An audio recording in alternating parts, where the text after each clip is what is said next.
First of all, good afternoon, everyone, and thank you for joining us today. Whether you're in person or like me virtually, a very warm welcome to you all. So my name is Hira Naveed, and I'm the chair of the Royal Statistical Society Official Statistics section. Today's hybrid event will be focusing on a discussion where we'll be exploring with our panels the approaches and challenges faced by organisations producing health-related statistics across the UK. This is to ensure the numbers and messages produced are accessible and meaningful to the public and also to others. This event is a joint event organised by both the Royal Statistical Society Official Statistics section and the Health Statistics User Group. You will be hearing from the chair of the Health Statistics User Group, Dina Letterbetta, later on, who will be chairing the second half of this session, which will be focusing on communication. And I'll be starting off with chairing the coherent section of the event. Before I start, I will need to run you through some basic housekeeping. So first of all, I'd like you to bring your attention to the code of conduct for all RSS events. And they really just ensure that inclusivity and fairness is ample throughout these sessions. You can read more on this on the link provided on the screen. So this is more for people in the room. So emergency fire exits information on the screen along with the diagram of the council chamber that details this. Essentially, your nearest exits if you are in the council chamber. So if you're sitting at the front, it's the main entrance, which is closest to the reception. And if you're at the back, use the Errol Street exit, which is by the disabled toilets on the ground floor lift. So the meeting point is Errol Street corner. So that is to the left of our front main exit. So, okay, I thought there was another slide. Okay. So if you want to know more about other events planned by the RSS, please have a look at the events calendar. So the link is on the screen, and there is a lot of exciting events coming up in the next few weeks. So please do have a look. We are also really excited to announce that the successful RSS yearly conference for 2024 will be taking place in Brighton next year. So we hope to see as many of you then, and I am sure we will. The RSS offers a diverse way of joining and becoming a member. So there's more information on membership on the RSS website, and there's just a bit of a diagram on the different membership types that are available. So if any of you are planning an event and need a venue, please remember that venue hiring is open for anyone, not just members, and to request further details, please do note that email on the screen. So as I mentioned, the RSS official statistics section are the joint organisers of this event, and I wanted to specify a little about what we do. So the committee is a key body of the Royal Statistical Society that champions official statistics and organises events and conference sessions around this topic. Really, the aims and objectives of the section are to provide a forum for discussing the collection, quality, dissemination, analysis and interpretation of official statistics. This also includes methods and findings. We also organise regular activities and we work jointly with other sections of the RSS or other bodies as well. And this really brings together procedures and a wide range of users of official statistics. So if you would like to know more, please do view our page on the RSS website, and you can sign up to our mailing list as well. I just also wanted to flag that we will be monitoring the room and chat for questions. Therefore, please do get involved with these discussions, as it will be great to hear all your perspectives and thoughts. If you have any questions or points to bring forward to our panel, please raise your hand and I will invite your contribution. So this is both in the room and also online. That's really all for housekeeping, really, and we can really begin. So in this first session, which will be running from 1 till 3, it's kind of concentrating on coherence. It's where the discussion will cover work across government departments and organisations to create a coherent system to produce comparable statistics across the 4 nations of the UK. So we will touch upon the importance of presenting a coherent picture across the UK at national and subnational levels, the data challenges, including how the definitions used can change the meaning of statistics produced and how the public understands them. We will hear the experiences from people working in that area to improve the coherence of statistical system to those that use these statistics to inform policy. We also look into bringing the discussion around the perspectives from local authorities around the challenges of low granularity and meaningful statistics. So our panel consists of Catherine Bromley, Ed Humpherson, Lucy Vickers, Julie Stanborough, Michelle Walters, Heidi Wilson and William Perks. And I believe we have Sakti Karunati joining us virtually. So I'll now hand over to each of our panelists to introduce yourselves and say a few words on what you hope to bring to the discussion today. So we could start from the room. I don't know who wants to go first. I'm happy to go first. So I'm Julie Stanborough. I work at the Office for National Statistics. I'm the Deputy Director for Data Analysis for Social Care and Health. But I'm here today principally because I chair the UK Health Statistics Steering Group. And this was formed quite a few years back as a result of an OSR review, actually, Ed, which said that we needed to bring more coherence to English health statistics. Is it not working? I'm trying to move that closer to that. Okay. So there's an OSR review a few years back, and the key recommendation was around better coherence of health statistics, principally in England, because there are a number of different organisations producing health statistics. And so this steering group was formed to try and bring the leaders of those organisations together with a view to bringing better coherence and accessibility. So that's been going for a number of years. This year, we changed its emphasis slightly, and it became the UK Health Statistics Steering Group. And this was in light of recent sort of demands around having better coherence across the 4 nations. And so we brought in our partners, including Will here, and hopefully Catherine in the future, to try and bring that better coherence across the nations. So I think that's probably me for now. I'll go next. So my name is William Perks. I'm Head of Health, Social Services and Population Statistics at the Welsh Government, where I'm also one of the Deputy Heads of Profession for Statistics. I thought I'd actually just say a couple of things about what we do at the Welsh Government in my department. So hopefully Welsh Government is quite obvious, but my department is quite a small division of independent statisticians who work within the Welsh Government, and there we produce the majority of the official statistics for Wales, as well as a range of other analysis. But there's also some other official statistics produced by other bodies, such as ONS, and some smaller organisations in Wales, such as Public Health Wales. I'll leave it there. So I'm Catherine Bromley. I'm Deputy Head of Profession for Statistics at Public Health Scotland. I've been there 9 weeks, so this is a fairly new territory for me.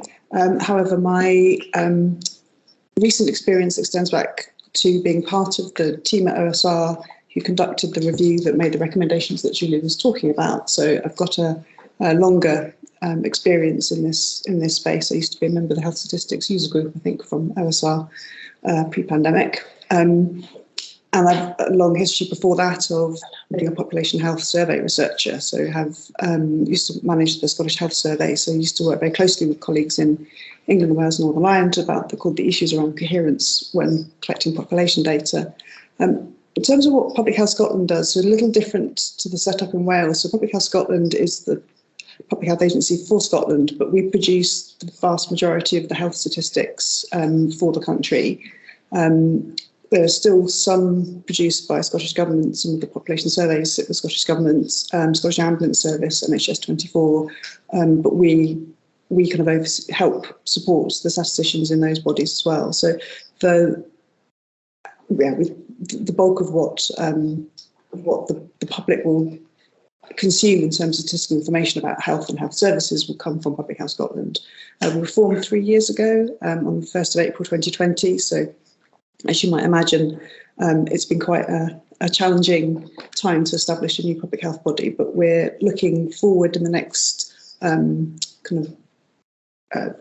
beginning of next year to do a consultation with our users about publication formats. We're using our participation in the formation group to hear about the ways that other countries are doing those kind of consultations with users. So I'm very interested in seeing how we can kind of work with our users, both as users of statistics about Scotland, but users of statistics about Scotland in the context of the three other nations. Shall I go? I'm Michelle Walters, and I'm here with Heidi Wilson, and we are part of a team called the GSS Coherence team, based in the ONS, but really working across the GSS, as you can imagine, to kind of improve the coherence of data.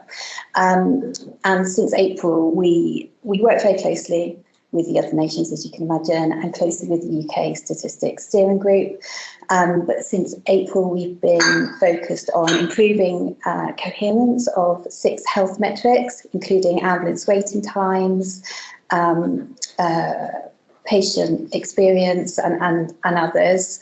And really, we're aiming to unlock the potential that you can bring and the additional benefits by bringing data together and understanding how they relate to each other. And obviously there's a huge amount of barriers to doing that in a devolved policy area.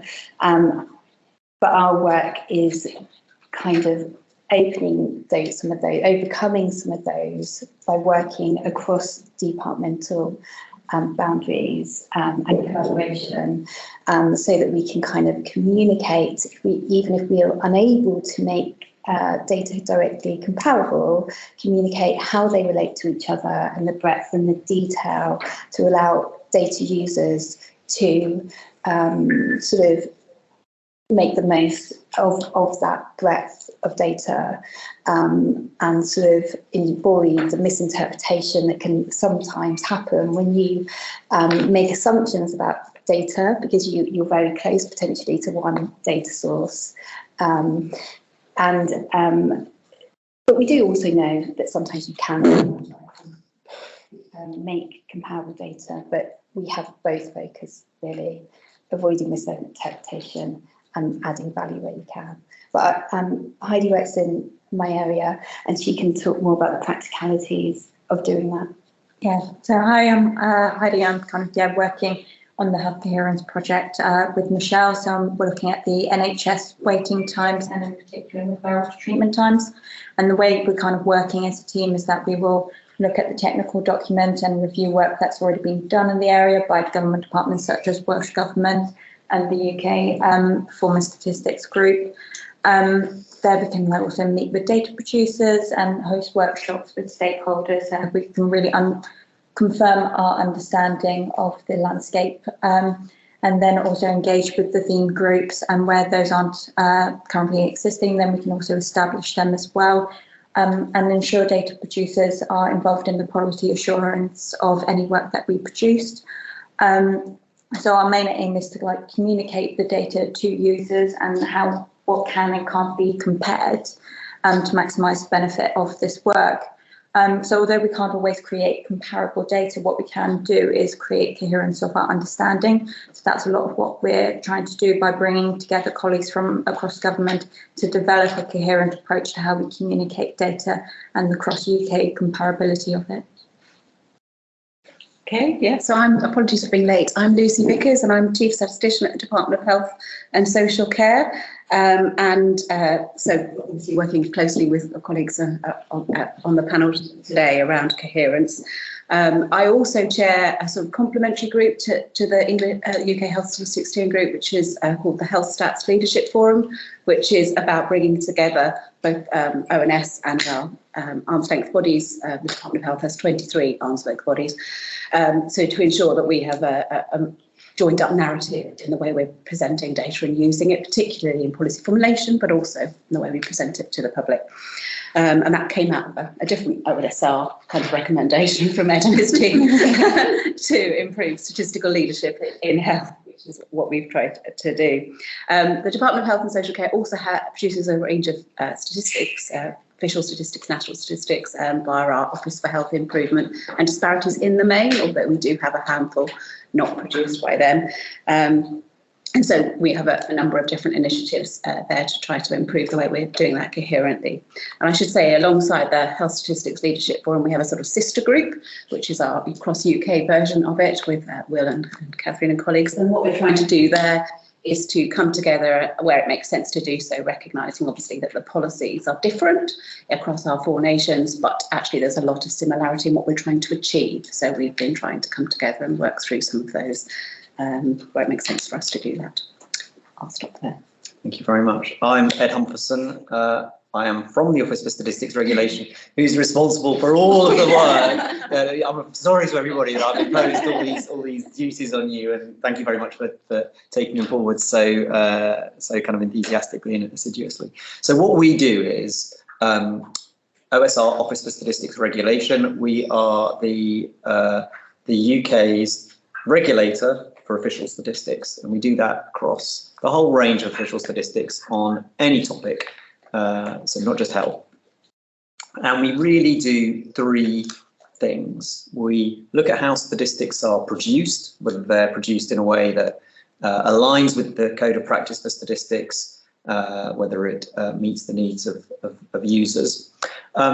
Secondly, we look at how statistics are used, and that's to do with the kind of nature of the public debate surrounding statistics, and from time to time will involve us making an intervention if we see a kind of a gap between what the statistics say and the way they're being used. And the third thing we do, a relatively small part of our work, but increasingly important, we look at how statistics are valued, the kind of the public value, the public role of official statistics more generally. And in the course of all of that, we do reviews, which produce recommendations that you've heard. We did these recommendations, review a few years ago about health statistics in England and highlighted this risk of a lack of coherence, and it's just great to hear all the work which has taken place, and I really commend it. I don't quite know what the format we're going to follow here is. I had a kind of big opening statement that I was going to make, but actually I'm glad that I don't get to make it, because as I was walking over here, I realised more and more that my big opening statement I didn't really think hit the mark. I was going to talk about coherence and cross-UK comparison and the sorts of work that you guys are doing and how important it is. And I realised that there's a different kind of thing I want to do. I want to lob in a different rock into the pond and see what ripples it creates. And the rock that I want to throw in is this. Like, all of you guys do great work producing great statistics. I love the work you're doing on coherence. I just think that when your statistics get out into public use, both public debate and what is valued is kind of misdirected. It's not your fault, it's like a demand side problem. But I think that when people talk about health and health statistics and the NHS, they focus excessively on quite immediate front-end metrics and massively insufficiently on the societal determinants and drivers of health inequality, health disparity. So I'd really want to talk about that, actually, as opposed to just the pure kind of, does this metric match with that metric? Does this metric in Wales match that metric in Northern Ireland? I want to talk about the bigger picture. So that's the lob I want. That's the lob I want to rock in. That's the rock. That's the rock I want to lob into the pond. Thank you. Thank you so much. That was great. I think we have Sakti also on the online, so over to you. Hi, thank you. Can you hear me okay in the room? Yeah. Right. I'm Sakthi Karunanithy. I'm the Director of Public Health in Lancashire County Council. Pleased to be here. I'm not a statistician by trade, but I do rely on and use I'm an avid user of statistics. I suppose I'm coming at it from a user point of view. I'm one of your avid users of everything that you've produced nationally, and we also, from a local council level, also collect and submit and publish data in a number of sense. I suppose my interest really stems from the recent experience of using data from the pandemic, and particularly understanding the variations in our communities, and particularly the inclusion groups and how we understand that. And I think, Ed, you were saying before about using data to frame discussions and common understandings of not the here and now, but also longer term future is of interest from a local perspective as well. And I'm really pleased that we are having this discussion about coherence and communication about it. Looking forward to it. Thank you so much, Sakthi. That was brilliant. And thank you to everyone also in the room. I think this is going to be such a great discussion indeed. And this really leads me on greatly to the very first question. So the first question, before I start on that, I just wanted to kind of just make clear on the logistics for all the audience in the room and also online, so they kind of know how to approach this. So the first thing really is that if you have a question that you want to ask the panelists, we anticipate that, you know, anything that they will say will probably generate a response or any of your thoughts and comments. So we do really want you to engage as much as you can with these discussions. So if you can just post either your question in the chat if you're online, or raise your hand in the room, and we will then be able to liaise throughout the session while, you know, the speakers are speaking as well, but also we want to get everybody else in the audience involved as well. So I'm going to now move over to my first question. So the first question is, the Data Principle 7, as set out in the recommendations of the Inclusive Data Task Force, says that the harmonised standards for relevant groups and populations should be reviewed at least every 5 years and updated and expanded where necessary, in line with changing social norms and respondent and user needs. So really the question is, how can we ensure that harmonised standards remain relevant to different population groups and communities and reflect changing social norms and respondents and user needs? So I'm going to ask this question to each person in the room. So I think we can start off with Catherine possibly, and then make our way around, and then we can come back to Sakthi. So yes, Catherine, over to you. Well, I think given the size of the panel, I'll try and keep my answer very brief. I mean, the core of this is about your user engagement and the extent to which you're prepared to kind of move into co-production mode. So for a lot of the work we do as producers, I think we're good at informing and consulting with our users about what their needs are. But I think when you're getting to the point of changing measures that people are very reliant on or very familiar with, and you're in the context where society is changing, you're trying to make decisions about, do you change in line with society or do you keep the continuity with the past? I think that we need to up our game effectively about how we work with different groups. And I think in the kind of coherence context, we need to be taking all the work that you've heard about today about us. We meet often as 4 nations, we're talking about lots of things, but some of that is very post hoc. It's what do we do once all the statistics have been produced to do something at the back end to make sure they're coherent. I think going forward, the kind of consultations we're doing about harmonisation and standards, we need to be thinking, can we actually work together and jointly run these consultations and not do 4 separate consultations on a measure and then end up with 4 different types of measures. Thank you. So you actually took a couple of my points. So I had down the value of co-production as well. But also, both with that and my next point I'm going to make, it's around recognising the extra time and involvement that requires and going into those things with your eyes wide open.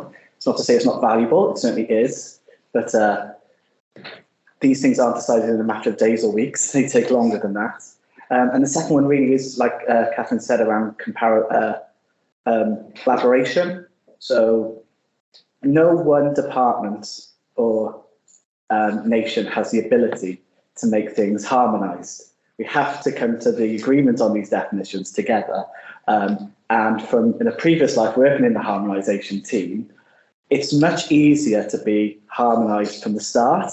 So in many of the topics we might move on to talk about later, in some ways the horse is already bolted. It's much harder to realign, particularly when things maybe start getting enshrined in legislation and things like that. But as new topics emerge, it's much easier to try and align from the outset, because we're all sort of looking as well to find a path through those things together. Two final quick points I want to make is internally, I think a lot of our current standards still revolve around a focus on surveys. More and more, particularly in health, a lot of our data comes from NHS admin systems. How does that look for harmonisation standards, both in terms of how they are defined and also the process by which we implement them? NHS IT systems aren't known for their agility, so we need to think about that.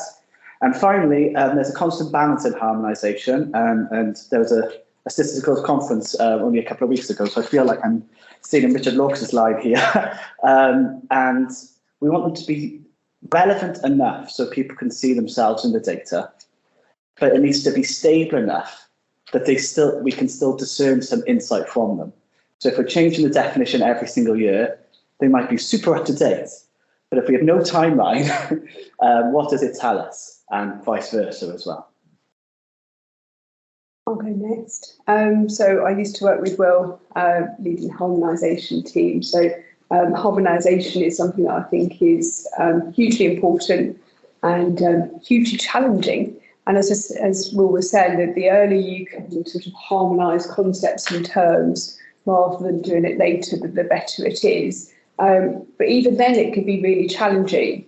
So there'd be particular harmonised principles that you'd be looking to update. But then, for example, perhaps the census has just come along and done a lot of research, and you're waiting for that to be published, and that becomes the new norm. But then perhaps Scottish Government have had a census and they've come up with something slightly different. So it's very, very challenging to bring all of those bits of research together, and what different nations need and different organisations need for their own particular purposes. So I think they do need to be reviewed every 5 years, but you probably need to be a bit more nuanced than that as well. We've actually, I think, going back to Will's point about admin data, we've actually had a project where we've been looking at different admin data in the health space and using ethnicity, looking at ethnicity recording. And we see huge differences in how that's recorded across the different data sources, differences in the quality there. And it's a massive piece of work to unpick that. That's just for one variable and just a few of the admin data sources, and there are many in there. And then the NHS England have a very large project where they're looking to review all the protected characteristics, and again, and trying to change those systems and those admin data sources or those surveys to be more aligned in the future. This sort of stuff takes years and years and years. So yeah, all I guess I'll say is it's hugely challenging, but we have to keep persevering at it. We can't take the foot off the gas. You've got to keep trying. And the more that we can get people, when they start a new data collection system, to think coherently, think about using harmonised principles to co-create, the better it is and the easier it is down the line. But yeah, it's a huge challenge. So I was going to say, so when I thought about this question, particularly where it came from, I was thinking about the equality questions in particular, and how important, even for health, having harmonised standards for those questions and having those updated are very important. But like you say, Julie, it's a huge amount of work, and to consider thinking about that more widely for other health data, I think would be a huge challenge. At the same time, having harmonised ethnicity question, which it needs to kind of move on and look at the shape of the society at any one point, so that health can deliver what it needs effectively to the population at that time. But then thinking about health data, I was going to pick up on something Will said. A lot of that now, is from administrative data, and when there's a devolved legislation, that is often going to be different, and we need to respect that that's going to be different. And that's why I think where coherence come in, because it's about understanding that difference, working together and considering working together as health bodies and the devolved administrations to really decide what can we do, what can we bring together.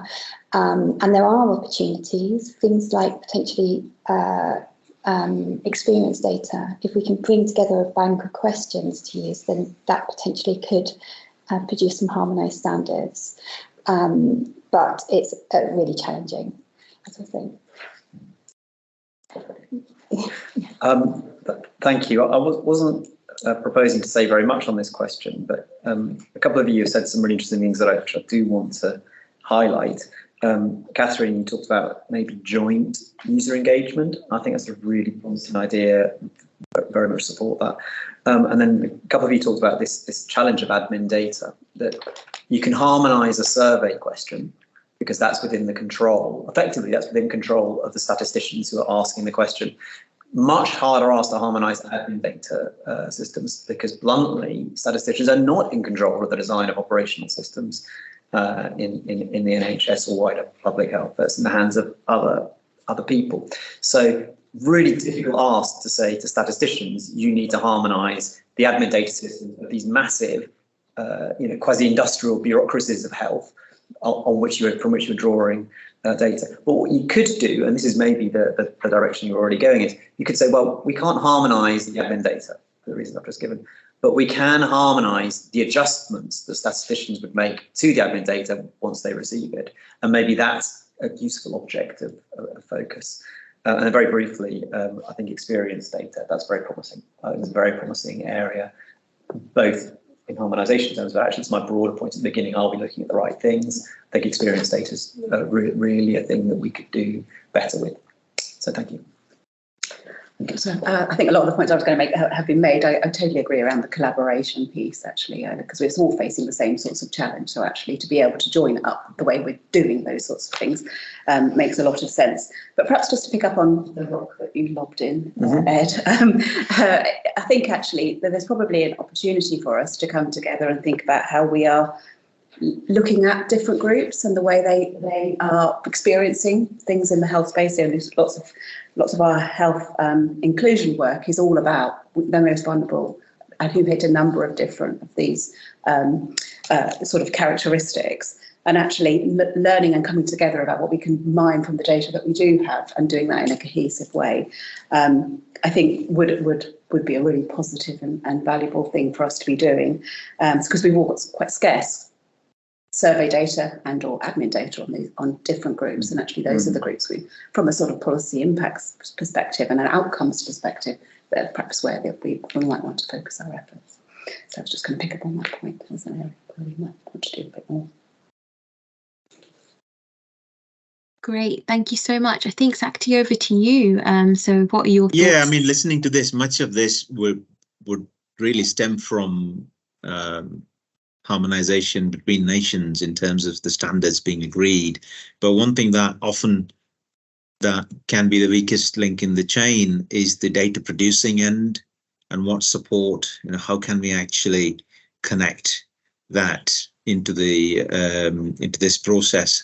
As it was mentioned in the Inclusive Data Task Force, feels also to be important. And the other thing is about enabling, which probably will come back to the next session, basically communicating this to the producers and the users as well, to enable that local understanding and debate and discussions. So how we use the harmonized data, although it can be reviewed every 5 years, it just feels enormous in terms of actually implementing, if any changes are made in the routine data system. So I think that we should put due consideration and attention to that as well. Thank you so much. I wanted to open the floor to anyone in the room or online if anyone had any thoughts. Yes, Gilbert, I think you've got your hand up. Hello, can you hear me? Yes, we can hear you. Very good. I want to say a few words about cancer registration. Recently, I've been trying to put together some data on lung cancer registration. And I ran into this problem of the devolution problem, where the various nations in the UK seem to be at different time points in the collection and management of the cancer registration data. It's a little bit different from what you were discussing earlier, because being medical data, it's not so much the definition of the disease. We have that very well done through ICD versions. So that is clear enough, but what is not good is the point that has just been made by the previous speaker. It's at the delivery end of the data. If you go to Scotland or Northern Ireland and you ask for the same set of data, it will come to you in different formats. That's the first thing, so that there is no standardization across nations of the delivery of the information. They come typically in Excel files. I'm not a supporter of Excel, I can say, but that said, it's quite clear that the individuals setting the data out in the data request, they want to maximize something, whether it's their convenience or the amount of space that's taken up. It's not clear what they want to do, but what they want to do is not the same in each country. And so the data arrives in different formats, and you end up spending ages putting it all together. Now, there is maybe some effect of the pandemic on this, because, for example, in some places, the Public Health Wales, Public Health Wales, for example, didn't really want to satisfy the request. This is because my request was for data on an individual year basis. Now, many of the cancer registries don't operate on an individual year basis. You would think if you had a registry, the first thing you'd like to know is what's happening every year in your area. But no, the cancer registries in the past have concentrated in comparing themselves with Europe or the world or somewhere else. But the primary function ought to be to look at what is happening, to tell us what is happening in the areas they serve. Adjustment may come later. You know the old maxim, observation first, explanation second.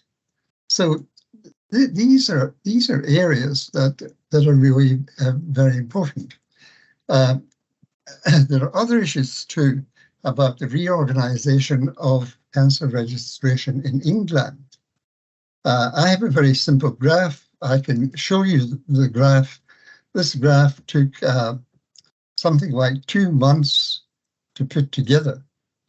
I must say that the cancer registries in Northern Ireland and in Scotland were very, very good, and in Southern Ireland, it's the British Isles graph, were very good, very helpful, and did everything perfectly on request. England was a complete mess. They had a file from which I extracted data. The data looked too smooth. I wrote to them about this is trend data over time. I can show you the graph in a minute if you want to see it. And this file with the data in it, it claimed to be a trend graph and it claimed to be individual years, but it looked so smooth I didn't believe it. So I just asked a simple question. I said, can you reassure me that this is individual year data for England and that it's smooth because the numbers are so large? I couldn't get an answer to that question. They didn't know, well, they may have known who actually produced this graph. It was on their website. It was downloaded from their website. But it took about 4 more weeks for them to redo the graph from scratch for me. So, you have to ask yourself in 2023, are we really making progress in this area? When a simple graph, which I think at times gone by when things were integrated, would have taken certainly under a week to put together, takes months. And in Wales, for example, they're so under-resourced in the cancer registry there that I'm talking about March, April time of this year, they didn't have the resources to actually do the work and refused to do the work. They told me that they would do the work in October. Well, I'm still waiting for the graph data to come from Wales, and it's now November. So parts of the system don't work, and they don't work well. There is an overarching cancer registration body called the UK and Ireland Association of Cancer Registries. And one would have thought, if we were looking for coherence and harmonization, that they might be playing a more active role in ensuring that this is the case. But yes, the evidence is that that's not happening. So that's my tale of woe. I'm sure there may be some people in the audience who are data users who have had similar experiences. That's great. Yeah, no, definitely. I think it would be really lovely to even hear from the panel or anyone in the audience who can kind of comprehend. Do you want to see the graph? Who wants to see the graph? I can pull it up and share my screen. I think we could probably send it with the notes, because we are going to be generating some notes, so we could definitely add it in the discussion point if that's something that we can reach out and definitely add that in. I just feel like if we share screen, we're going to lose access to the slides and things might get.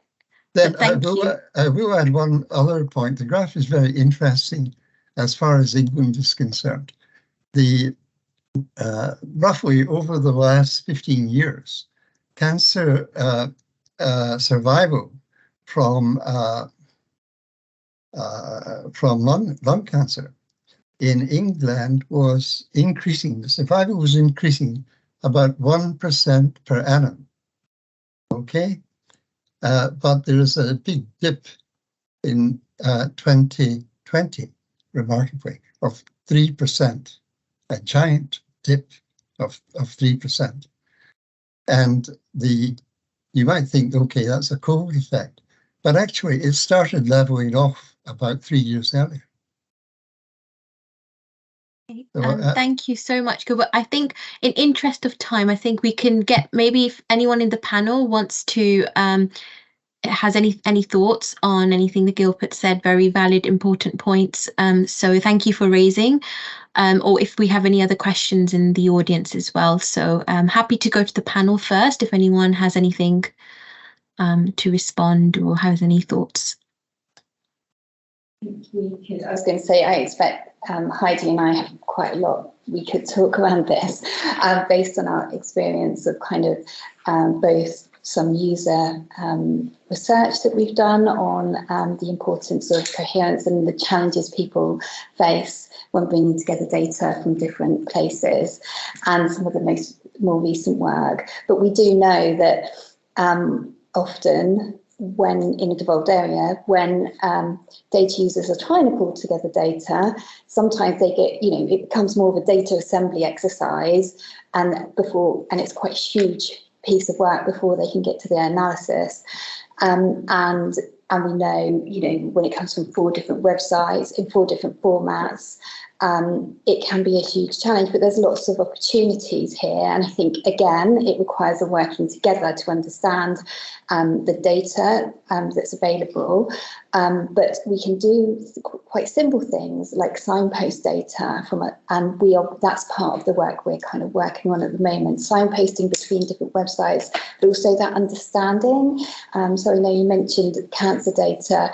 Often data can look quite similar even, but when you really dig underneath, there may be just the categories of data may be slightly different, and you really need to kind of have that really clear documentation, and that can be a challenge as well. I mean, I know that some of the work we look at, there might be a 20-page technical documentation to across each of the 4 countries. So we're kind of working towards supporting, making that much clearer, encouraging similar outputs and similar formats and categories, so that it becomes much easier for data users, and kind of encouraging that communication of the differences. So I do think there is work to do, but it's not just in health that's a challenge. It's a challenge across all devolved kind of data outputs.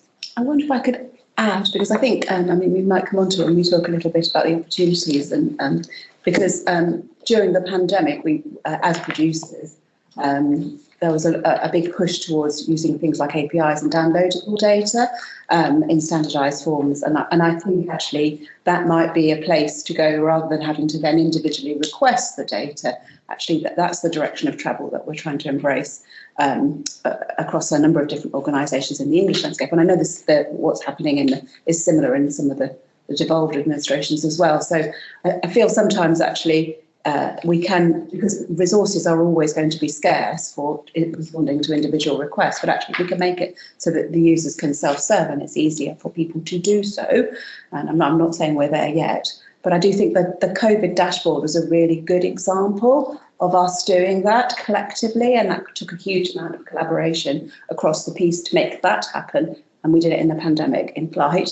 But actually, I think there's a lot of things we can learn from that, and that experience of enabling users to properly download that data, being able to access it and to do what they wanted with it. And I was just going to make the point that it's a very useful insight skill. The code of practice gives us very clear guidance around what kind of expectations there are about documentation, explanation, coherence for statistics.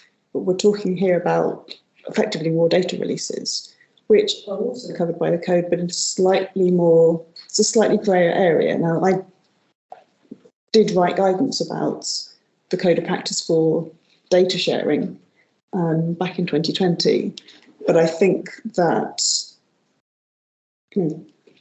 the attention that we're paying to statistics and coherence, we could, if we had the resource, be also looking at data release, formats of data release, because I think the user experience in that space is probably not as optimal as the user experience in, say, a bit more resource into dashboards and, as Lucy said, APIs.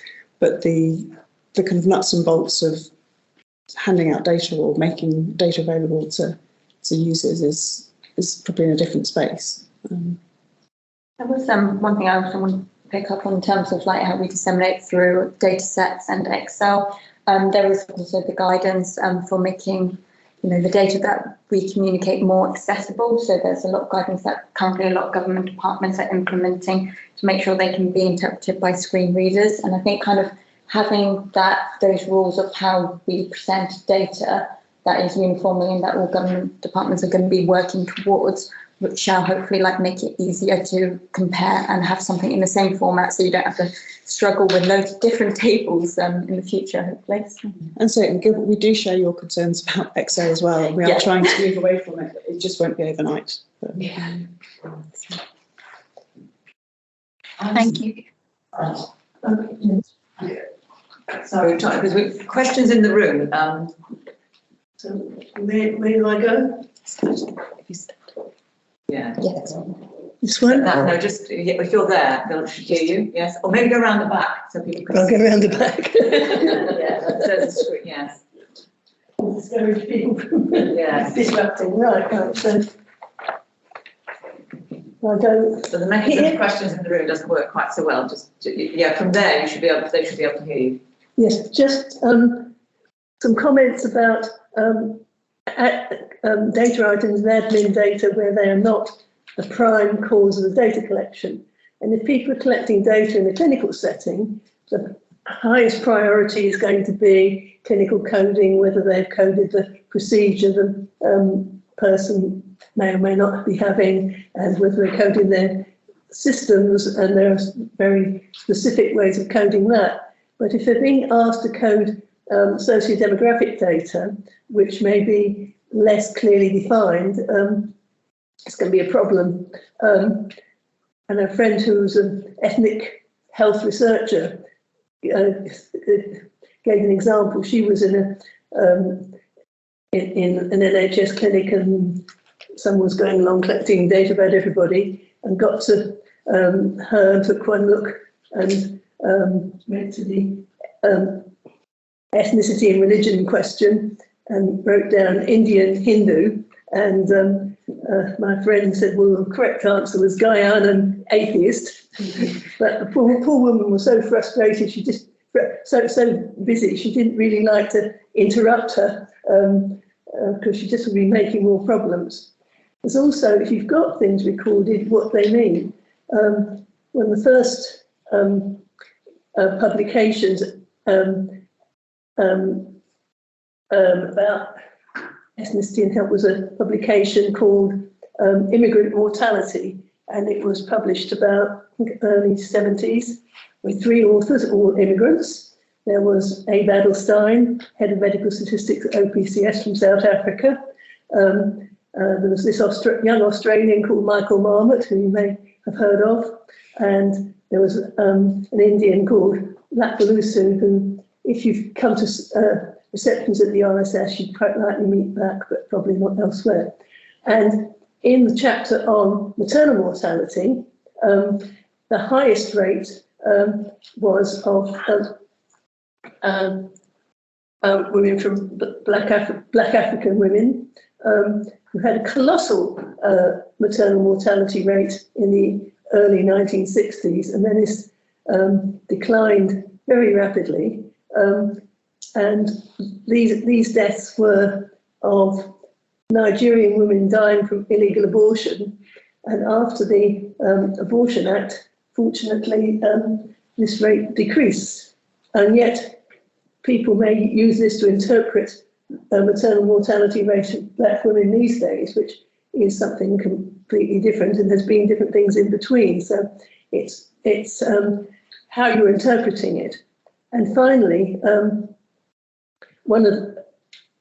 arising out of this, there's the question of, well, wouldn't it be better if socio-demographic data were collected by people who were experts at collecting those data items? And I work in maternity, so registrars of births and deaths are specially trained to do this, whereas people working in maternity services aren't. Well, why not link them together? Well, I can report when the maternity hospital's episode statistics started in the late 80s, my colleagues and I wrote to the chief medical statistician of what was then DHSS, saying, wouldn't it be a good idea to link this new maternity data set, which has very few socio-demographic data, to birth registration? And after a bit, he wrote back and said no. And can say that it's been my ambition ever since to link these together, and we nearly got there, except for NHS No Longer Digital, as I call them, changed their main identifier, so the linkage that we had validated didn't work anymore. So I think there's a lot more given the amount of work being done in data linkage, perhaps trying to, certainly in England, to link socio-demographic data to clinical data, relate them maybe better by data linkage than trying to get people in clinical settings to record socio-demographic data and to be aware of the latest definitions of harmonisation or unharmonisation. And there are also interpretations. The first year that after the ethnic question was invented and put in the census, there were very detailed analyses done. And one of the things that came out that the ethnic group with the highest percentage of PhDs, as recorded in the census, were the Black Africans. So I think there's a lot of preconceived ideas, and I think and we need a very critical look at bringing these together so we have the most meaningful data.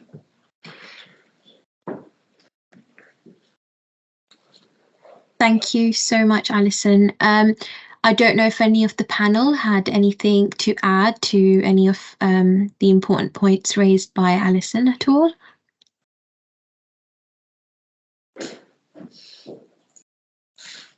I could just come in and say a little bit about the linking work that we do in ONS. So we have the public health data asset, and that links together census data with all the socio-demographic information that has, that's linked to hospital data, GP data, test and trace, COVID infection survey. And that is such a wealth of data, which is allowing you to, as you say, bring together that clinical and the socio-demographic. But as I mentioned earlier, one of the projects we've had is around looking at ethnicity records and how that's recorded on some of the NHS admin data sources compared to the census. And of course, the census is that gold standard because people are self-identifying which ethnic group they belong to. And I think where you see a lot of the differences between the census and the other data sources is around the other group or anything that's mixed, and that's where you're getting the differences. And of course, the census is going to give you that gold standard. You know, people are self-identifying what their ethnicity is. But you don't link the maternity data produced by NHS no longer digital to birth registration. No. So leaving it to researchers on fixed term contracts is not, and precarious grants is not the way to do it. I'm coming to talk to you. Very happy to have that conversation. Great. I don't know if we have any other questions in the room. I cannot see any hands raised online, but if we don't, we can move on to the next question. Okay, we'll move on.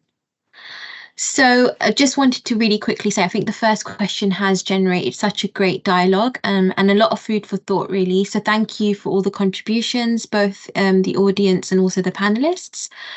We will now move on to the second question, as I said. So we may, with interest of time, we may not have time to cover all the questions on this slide. So you know, we might miss out on some of them, but I'm hoping we can tackle a few at least. We do have at least an hour left, so I'm hoping if we don't finish all of them, at least we'll have 2 or 3 done.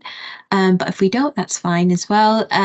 So same again, just going to say the question and get everyone in the panel to kind of give their thoughts, and then we'll pass it over to the audience to kind of have a bit of a discussion. So the question is, what are the opportunities and difficulties in producing health statistics today, in your opinion? So I'm going to start off with Sakti now online. So if you can go first, and over to you. Yeah, thank you. I'm going to combine number 2 and also one other question, which is the last one, if that's okay. Been just doing some thinking. I think the opportunities in terms of producing health statistics is always there and is actually improving, as somebody else was just mentioning there about ONS's health statistics, and particularly the domains of well-being. It's often thought that health statistics equals NHS statistics, but actually slowly but surely changing the way that we present and help the public actually understand. I also think new technologies like the advances in AI, as well as analytical technologies, can present a massive opportunity in presenting and visualizing data and statistics that is much more amenable to a public understanding. I think the difficulties do arise in the sense, well, we talked about harmonization to start with, in terms of being comparable, but also different sectors. But when you talk about health statistics, it's not always the NHS and Department of Health. We try, and certainly at a local level, to understand health, we put together a variety of sources, surveys, variety of departmental statistics. They don't often quite give us the granularity in terms of small area. Largely, the experimental statistics are really good.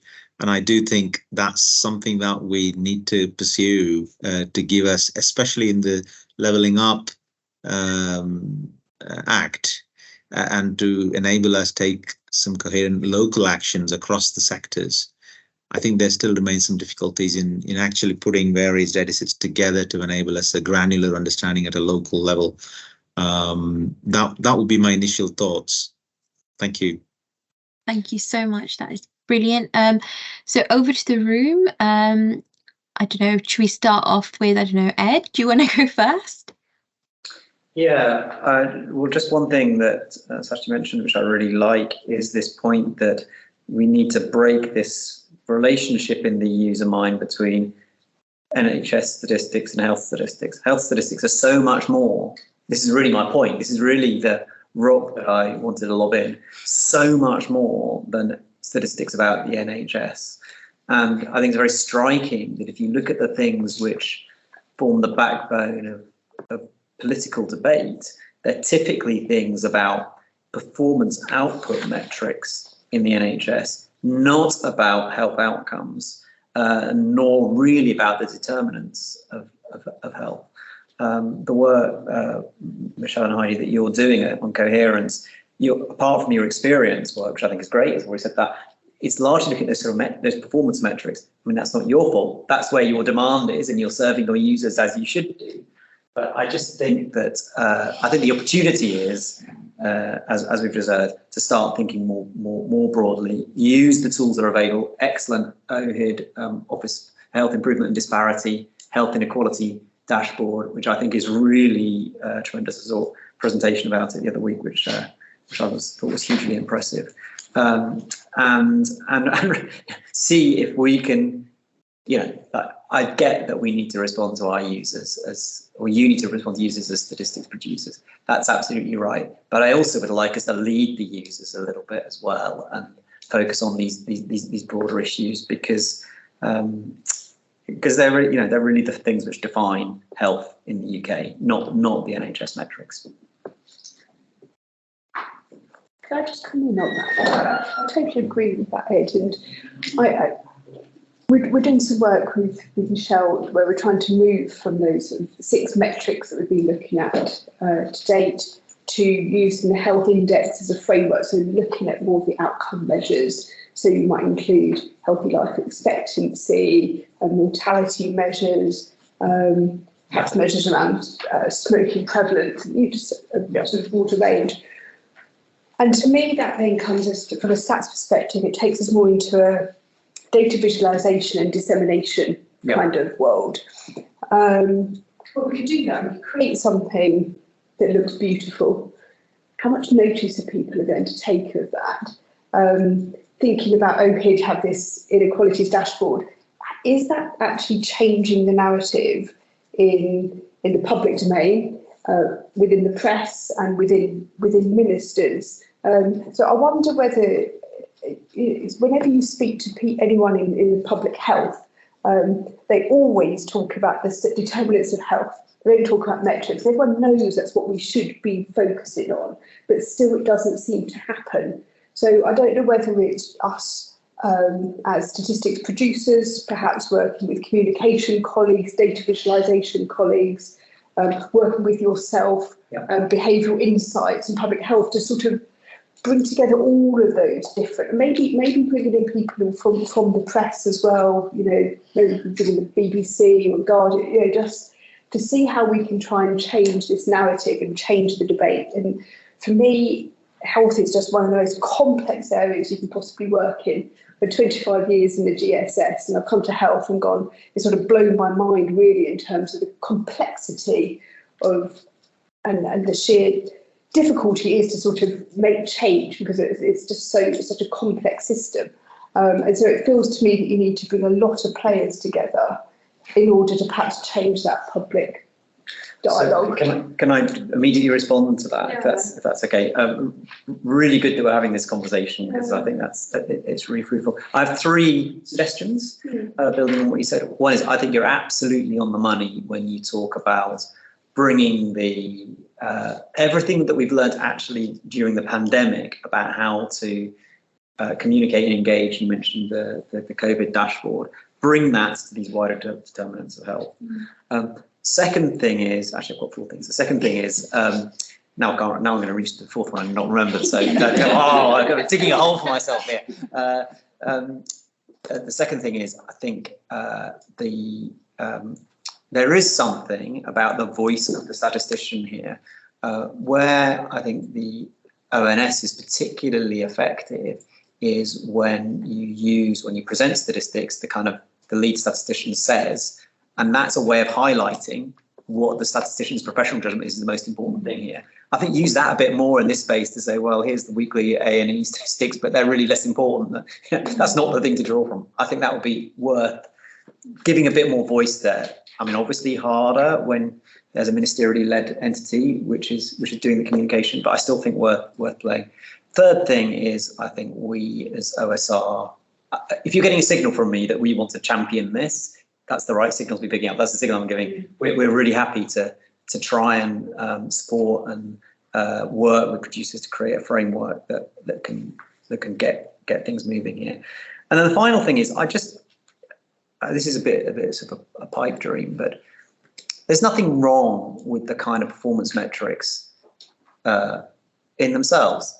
The amount of time somebody waits for treatment is a determinant of their health outcomes. The amount of time somebody waits in A&E, if the 4-hour standard is there for a reason, it's because after 4 hours, actually outcomes deteriorate quite in a log linear way, as far as I understand it. Referrals to treatment times, they do matter for health outcomes. The trouble is, if each of those is presented as an isolated metric, you lose the context to the thing that it's really about. And I think true coherence, right, which is what we're here, title of the session, true coherence is bringing those things together, right, linking them up. And I don't think that's beyond us. Now, I've been looking at, again, very early days in the organisation, but thinking about lots of individual releases about a specific topic without an overarching narrative. And actually in a public health body, there are questions to be asked about, well, why is an A&E measure a public health measure? Well, actually, you've talked about its impact on outcomes. It's also a measure, there's a reason A&E waiting times go up in the winter, because there are more people, and they go down at other points. A lot of those admissions or attendances and subsequent admissions could well be preventable through public health action. So it's about your control of respiratory viruses, there's control of falls, all sorts of preventative steps. We saw differences once the smoking ban came in respiratory admissions. So there are things you can do to a population that will then, you'll use those kind of statistics as impact measures. And I think seeing that longer narrative between how you're managing your population's health and then what impact it's having on a service, I think could be a more strong narrative for us. I was going to come in and sort of, because Ed mentioned the work of OHIT in the department. I mean, I think that is doing that. It's bringing together a range of different metrics in a tool. But also, I was just going to also mention, and I'm not an expert on this, is the work that our local knowledge and intelligence service in OHIT does. So they work very closely with directors of public health through the knowledge to action sort of work that they've been championing to make sure that the products are really driving that decision making and that debate and bringing together products. So I think if we are going to kick off some additional work, we want to be leveraging some of the good work that we're already doing, and I think I'm thinking about how that can then play into a broader conversation, because there is a lot of work in the space to build upon, and I'm sure there's areas where we need to do more, but there's a lot of really good things to build upon. I mean, Annette mentioned the COVID dashboard as an example of something to build upon, and that's something that both UK HSA and the Department of Health and Social Care are trying to do, to leverage some of that knowledge and experience in some of the work that we've been doing. And I know other colleagues in the devolved administrations are also in that sort of space as well. And you talked about a champion. I think that we have some opportunities, not just as statisticians, but in terms of like CMO and DCMO in the department, for example, who are brilliant at drawing together that narrative actually and championing that for us. So I think there's some really good opportunities there. I think the recent report from the CMO is brilliant about the ageing population. There aren't many 70-page publications that I'm willing to read through. I actually made quite good inroads on that. Isn't it 244 pages? I got up to page 70. I was quite an achievement. But you're right, that was a really good bringing together of lots of different insights and intelligence together. Really great stuff. Could I come back online? I think, Sakti, you had your hand up, so maybe there's something. Yeah, no, I really enjoy listening to this debate. Yeah.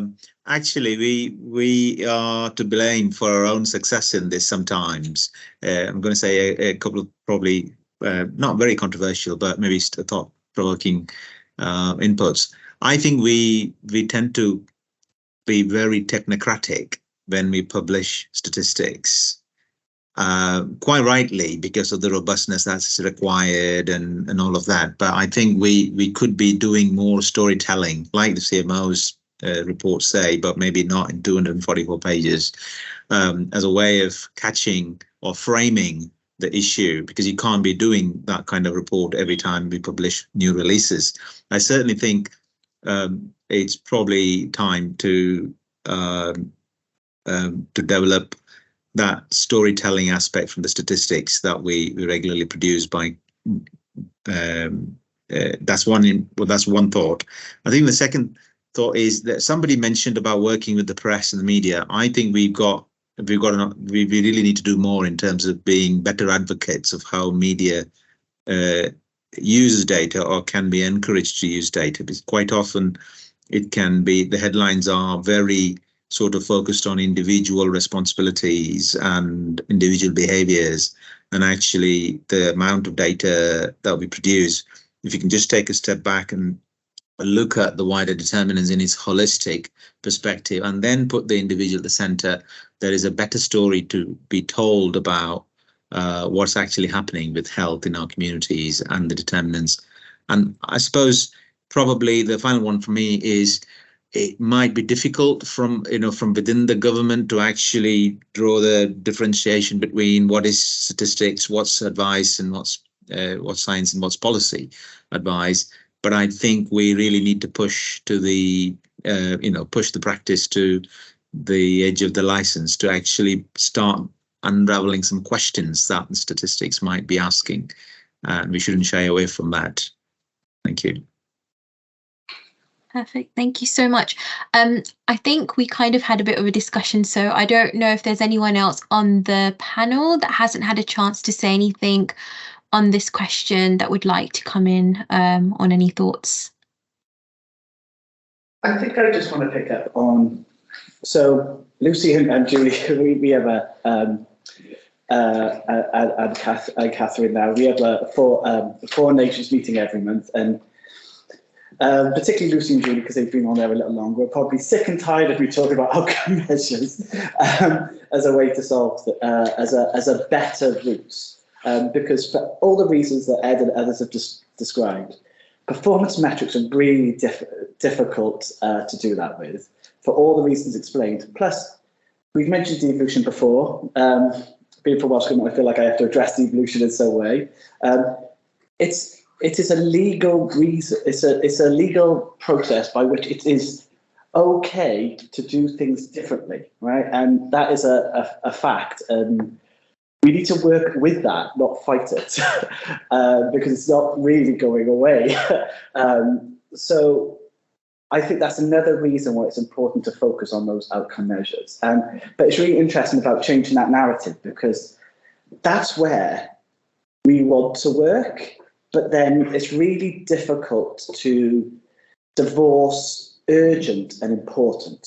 Just because something is urgent doesn't mean it's important. And unfortunately, there is more media activity or political claims on monthly performance metrics that are capable of taking up all of my time rather than focusing on the more important outcome areas, or, to be honest, other topics within health that don't get the same level of attention. So emergency departments or A&E is often front and centre, waiting lists are often front and centre. It's always on my mind. I cover social care and social services. It's often not given the same as front of thought. Mental health as well. We haven't historically addressed that in the same way as we have physical health. So we have areas to catch up on that. So it's very difficult when things are happening in a public space on those performance ones. In some ways, like you said, we are victims of our own success. We produce those performance metrics every month. They are very timely. They hold our governments to account on targets they have set. But then they do not do a good job of, explaining the wider importance, either through outcomes or, like Ed said, there's a reason why these performance metrics exist. There are fundamental things associated with outcomes. So every month, A&E stats or waiting list leads the Welsh News. Every month, I say you've either gone up a little or down a little, or then the next month back up a little. I don't really think that's particularly exciting. However, if you look since 2019, the number of red ambulance calls, which is our most urgent form of ambulance calls, the actual number of calls has gone up by 60%. Now, if the number of activity has gone up by 60%, that's going to have a real impact on the demand or performance of your service, unless you're massively ramping things up, of course. And for me, that's the message. But getting that under picked up on, and then that wider interest in things like life expectancy or cancer survival, or those outcome measures, it's really difficult to change that narrative when the media wants something exciting on a regular, and also there is that political dimension underneath that as well. I guess a lot of our outcome measures come out less frequently. Yes. They might be an annual statistic, and that's quite hard to compete with something that's coming out on a weekly or a monthly or quarterly basis. It's just going to automatically get less coverage, isn't it? Yeah. But I think when we're in a context where service delivery, by the nature of being a devolved country, service delivery will differ in different places for good reason, and choices will be made about that. But it makes the imperative to have the outcome measures consistent so that you can actually learn some insights about, well, if you deliver in this way, your outcomes for your population will be different. Or if you deliver in this way, you're making things worse. And huge areas of public health legislation have happened because in one country, someone's done something, they've assessed what impact it had, and someone else has said, okay, on the basis of that, I'm brave enough to do it in my setting as well. So you've got this kind of internal within the UK imperative. We've got a global imperative as just part of a wider set of countries all trying to do different things to try and make the populations healthy and have better well-being. But I think there's a risk that a lot of the narrative around, say, the service performance is league table-y. It's who's got the best A&E performance, so I can take credit for it, rather than what are we learning from these differences so that we can change the way a service is delivered, or population intervention, or etc. Because what we have is a social experiment, isn't it? It's a huge natural experiment. We've got different alcohol policy, we've got different smoking policy, we've got different things happening, and not enough of the incubator work to actually assess what impact it's happening. Because even though I'm unquestionably an advocate for the outcome reporting, even that isn't a silver bullet, because it at least strips out all the performance-related things. Targets change as well, so even the performance within the nation isn't always consistent over time now. But what do we mean by comparable, right? So let's say, for example, Wales has a lower life expectancy than England, yes? On the face of it, that's an outcome measure. They're measured together, that's fully comparable, yes? We have other measures like it, and that takes the performance element out, but different nations have different age structures. We have different deprivation levels.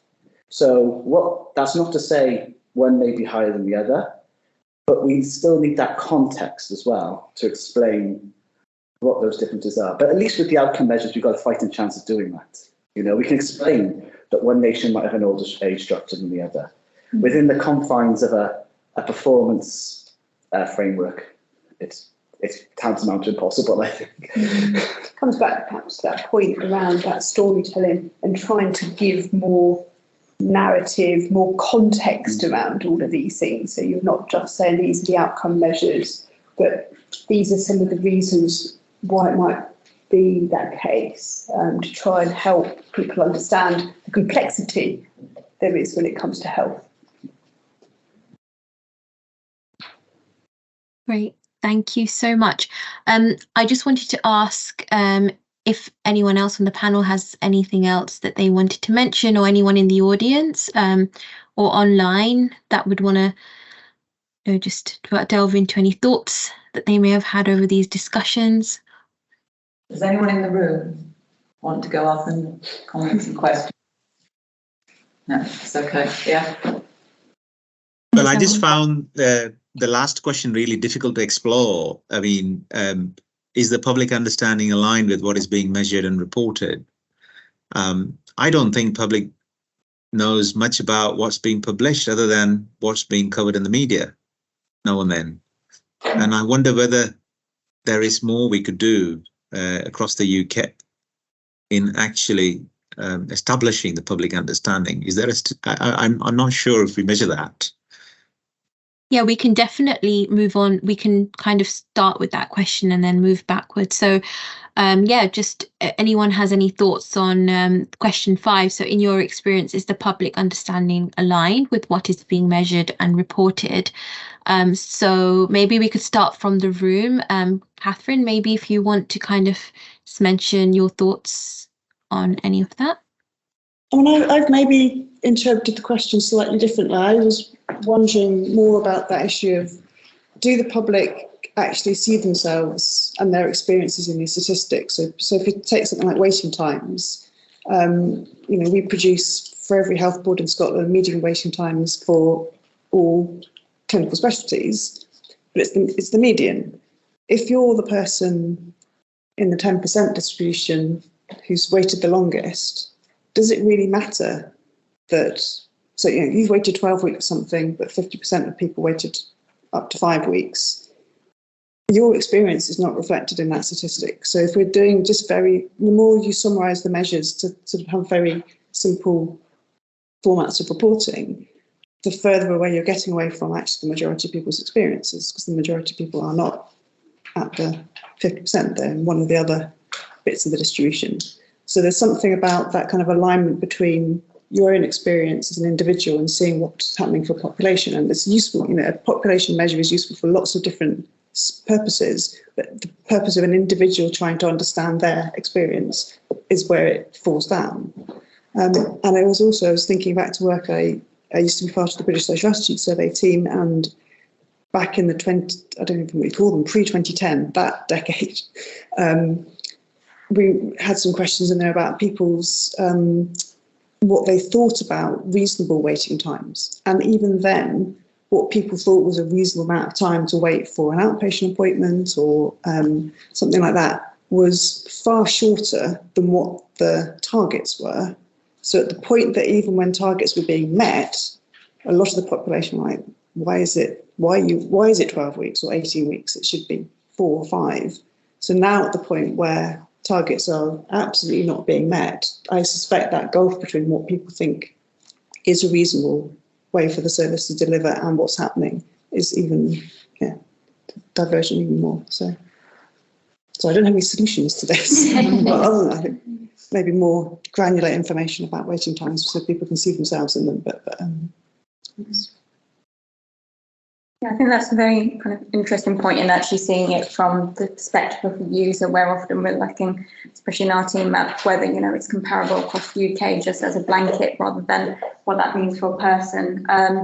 But I think we found that often, like, public understanding is not particularly aligned to always the methodology. And I think in terms of, you know, a UK perspective, it is a really hard thing to do when you've got things that are measured in different ways, and you've got 4 different websites where you've got to identify the correct documentation for that country and then interpret that, which again, these are like big documents which are really fun to read, and then interpret what that means for comparability. So it is a really challenging one for users, but I think that's where kind of it's responsibility of, like, the data producers to provide easily accessible documentation to explain it within their country.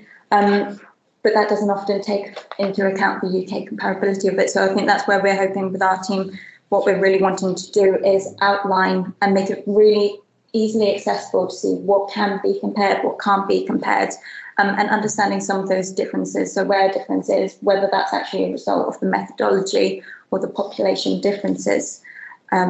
More so, and just, yeah, being able to communicate that really clearly, because there is a balance between accurately representing the statistics, but also making, you know, explaining in human terms that can be understood, so someone actually knows what that means for them. I'm reflecting as we're talking about this question, slightly reflecting out loud. I haven't really worked this through, about how we think in statistics about poverty. And in poverty, we have a similar problem. We have a median income that's measured various different ways, but there's, you know, a median household or individual income. But we know that that doesn't really reflect most people's experience. Most people's experience is either side of the median. And to get around that, we have an approach to poverty which is fairly well structured and defined, which allows us to say the proportion of people who live in poverty based on actually largely numerical yardsticks, percentage, you know, people who are a certain percentage below the median income is the main one. Coupled with that, lots of sort of external think tanks and research bodies and poverty organisations do research into poverty. And I just want to pick out one. The Joseph Rowntree Foundation do this really interesting piece of work, which I'm now going to misname. I think it's called the minimum income work, but I may have got that wrong. But what they do, the methodology I do know, is they work with panels of people and ask them what a reasonable standard of living consists of. And for example, it's a piece of work which had people say, you're in poverty if you cannot afford to pay for the school trip for your child that everybody else in the class gets to go on. It's like a really nicely socially defined idea of poverty. So if you put those two things together, I just wonder, the solution to your median waiting time problem is not to say, well, here's the median waiting time, but to say, well, what's the distribution of people below, well, above, it's above the median, and can we define a proportion which is unacceptable, you know, 65% above the median, and say that those are the people we really are worried about. And then separately, could we do exercises with, maybe this does exist in the health space, and apologies to any organisation who does this, that do the same thing. What is a reasonable amount of time to wait for treatment? What is a reasonable amount of time to wait for an ambulance? And then how many people have, is that not the experience? I just wonder whether that's a way to get to this public understanding point. I'm trying to remember who funded the questions about those waiting times. It was might even have been Department of Health, but I think it possibly was that. Yeah. I came at this one from a slightly different way. So I wasn't thinking about users seeing themselves in our statistics individually, maybe, but I focused on the public bit. So sort of where you came from, Heidi, in terms of, we sort of work on some user personas, if you like, or user groups. So you can think of, like, we call them like the inquiring citizen, which would be like the public. And I think we probably, in terms of our direct outputs, service then probably, I think, the poorest. So I think the information, you know, so like we have other groups, so we'll call like them information foragers, so like the media or policy or expert users like academics or third sector charity users. I think they probably have a better understanding, although not a complete one, around what is measured and what is reported. But I often think about my mum and how she would approach these statistics. So my mum's recently retired. She worked at Tesco's for her entire career. Once every 6 months, I have to retell her what I do for a living because she doesn't fully understand it still. And I think of her, how would she find what we produce? We produce things 4 different times, 4 different ways, in different places within nations. So even if it came to Wales, something might be published by us at Welsh Government, it could be published by Public Health Wales, it could be published by DHCW, which is our version of NHS Digital. And then even if you find your way to the report, we use technical language, partly through no choice of our own. If something is clinically called something, and this is the definition of that, other than explaining it in a very long quality report, which Heidi unfortunately has to go and then read 4 times, how do they then understand that? Even then, when we use a clinical definition, we call it 4 different things. So just looking at accident and emergency departments, in Wales we call that emergency departments. So then we call it ED, not A&E. How on earth are people meant to understand that? Very, very, like, even the BBC for quite a while, we had to explain to them what a patient pathway was, and how almost step by step the story can go from something not particularly different to something that has very, very meaningfully effects on the story being communicated. So some articles on these monthly stats, for example, started to go through the thing of, oh, there are 700,000 patients on waiting lists instead of pathways. But you can be on a single patient and be on multiple pathways. My nan was 91, she was on probably all of them, but she was still just one person. That was innocent enough and generally okay. But then the next month, somebody had the bright idea to then divide that by the population of Wales. And then all of a sudden, 25% of the population of Wales, so 1 in 4 people, was on a waiting list. That's materially, I'm not trying to say the waiting lists are good, but that has materially changed the meaning of those stats. So how the public are then meant to navigate that, I'm not quite sure what expectations to set for ourselves even. So too bleak, maybe. I think it is big, but I think some of the different approaches that we took during the pandemic, where we did user research rather differently, might be a way into this, because I agree it's completely complicated, and as you say, 4 different approaches and 4 different places to go and look. But we managed it with the COVID dashboard, which I've come back mentioned a couple of times, to allow people to be armchair experts, didn't we? Even my mum, like yours, who doesn't really quite understand what I do, could and did refer to it. Do you know what I mean? Like, you know, what's happening, and I can see it. So we managed it there, and I wonder whether that's because of the simplicity. It's probably about the urgency and about that it was in the news. There was nothing else in the news, so you know that was possibly.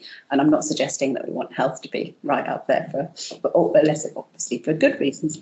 But I wonder if there's something to take away from that, and to be doing our user engagement in a way that allows us to pick up and adjust our approach to be more about the public rather than historically, where we've perhaps, as you say, segmented our user engagement into the different groups and done different things for different people, and designed products for different people. You know, we've designed products that are for public health specialists, for example, to support that particular group of our user community. So maybe it's about thinking more holistically about it, which I think we did as a totality through the pandemic because of the demand, probably, and the need to do that. But we did use the research in quite a different way, through using our digital colleagues to work in collaboratively with our statistical colleagues. So it was very much a different approach. It might be something to build upon, I think, as we go forward. Just adding on what you said there as well, so kind of being responsive to how users are using the data. So like by monitoring how the media is reporting on your statistics, you can see where, okay, maybe we need to change our messaging. And with the referral to treatment times, that is something that's been happening, that people have seen, okay, the pathways people isn't working. It's, people have been used because it's more digestible and understandable, but, they're running into those areas that have to be highlighted and stuff. So then actually the department's responding to that and saying, okay, we're going to change our messaging, do this, and also outline how many people are waiting so people can see the difference in numbers. But that's where I think also like theme groups are really good for discussing across the UK and actually getting a coherent approach to how you're going to disseminate those statistics. Definitely. I think that's the other thing. I think it's for us to solve. It's not for us to tell everyone else they're wrong.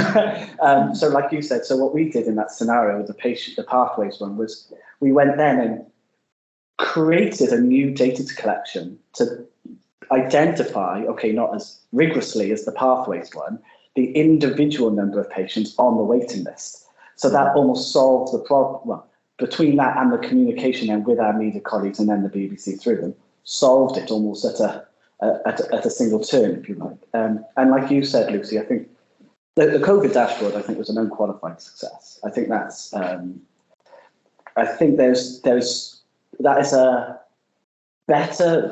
the version of the future we are sort of working towards. There are things within it to solve, I think. So a number of things we've all talked about is context and the importance of storytelling. My fear for dashboards, other than other accessibility issues, is also that level of knowledge it requires to start up. So, for example, the lady earlier mentioned about pregnancy mortality and being very high in certain ethnic groups. Well, that context that she then provided of, the reason why and then the act coming in is critical to understanding that then change, which if you're just left with either a table or even then something a bit more visual like a chart, which would be better, you still need that extra little bit of commentary or context to draw you through. And we talked earlier as well about like, as the statisticians having a responsibility to show people what's the importance and where to focus. That's the bit I think we need to add, but then we start to get into constraints of our IT, which we all love and enjoy working around. I think one of the things that ONS is doing at the moment is trying to do more of that storytelling within interactive graphs or data visualizations, and it allows people to start to understand what's going on in their particular area and personalise it and provide that context. So I think the technology is getting us there, but it's not equal across the board. Yeah, and we've got a lot to learn. So the RSS sponsors journalism awards, and I, in a previous role, was on the judging panel for one of those. And just seeing the way in which journalists are telling stories with data, they're moving into just far ahead of what some of us are being able to have the resource to do in the sort of official statistics world. But if the way that our publics and users are consuming data is majority driven, or their exposure is largely of these types of, I'm thinking about kind of the work that the FT does with its and the Economist, and just being able to make use of some of those techniques in our outputs,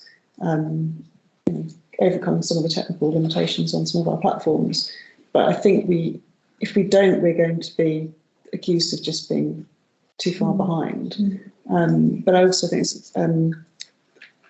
other panelists have also mentioned it, but I'm interested working with a small group of colleagues around what's the potential for generative AI in public health settings. So we're looking at in terms of how might you help people navigate kind of disease outbreak guidelines using genital AI, and I'm thinking about, well, how might we help our users navigate the vast array of statistical outputs, both within Scotland and across the country. And it may well be that there are technical solutions to some of the things we've been grappling with. And yeah, that might be where some of these solutions lie. Perfect. Thank you so much. We do have a question online, so over to you, Gilbert.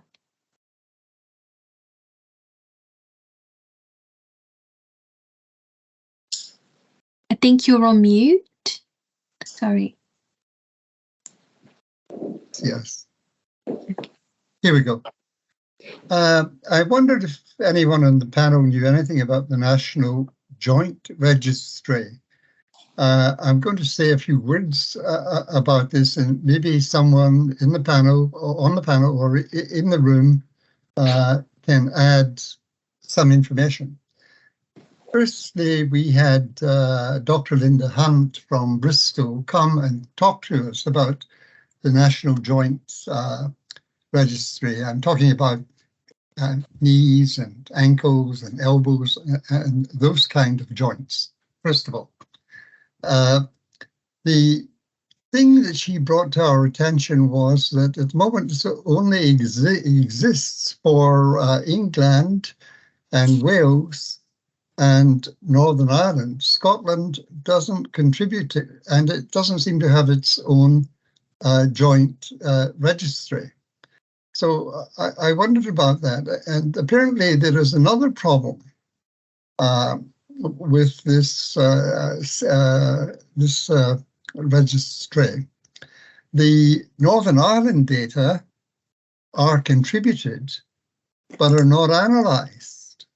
They cannot be analysed because the Northern Ireland Statistical Research Agency, ISRA, doesn't provide the dates of deaths of the individuals in the registry contributed by Northern Ireland. So this is a gap in this particular issue in relation to Northern Ireland. It's a gap because NISRA apparently doesn't have a routine method of doing this sort of thing for epidemiological and in this case clinical studies locally.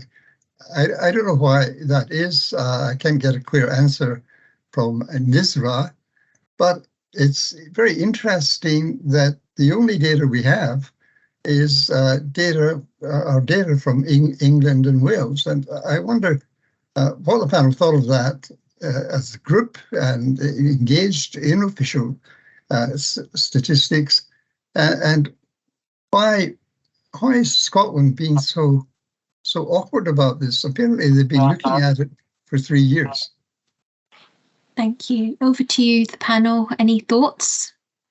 I mean, speaking for Scotland, I don't know the answer to that, but we can go away and find out. No, I don't know about it.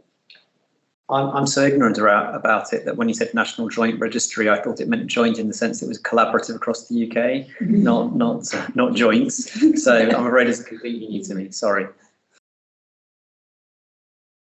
Worries. Okay, so do we have any other questions in the room?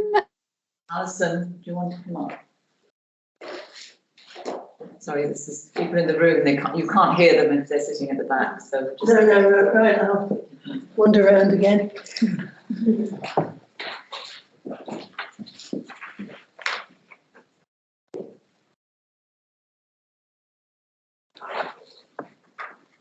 I just wanted to give an example of an area where the opposite is happening and people are actually going into denial about data that exists. And I'm sure you've read in the press about maternity scandals,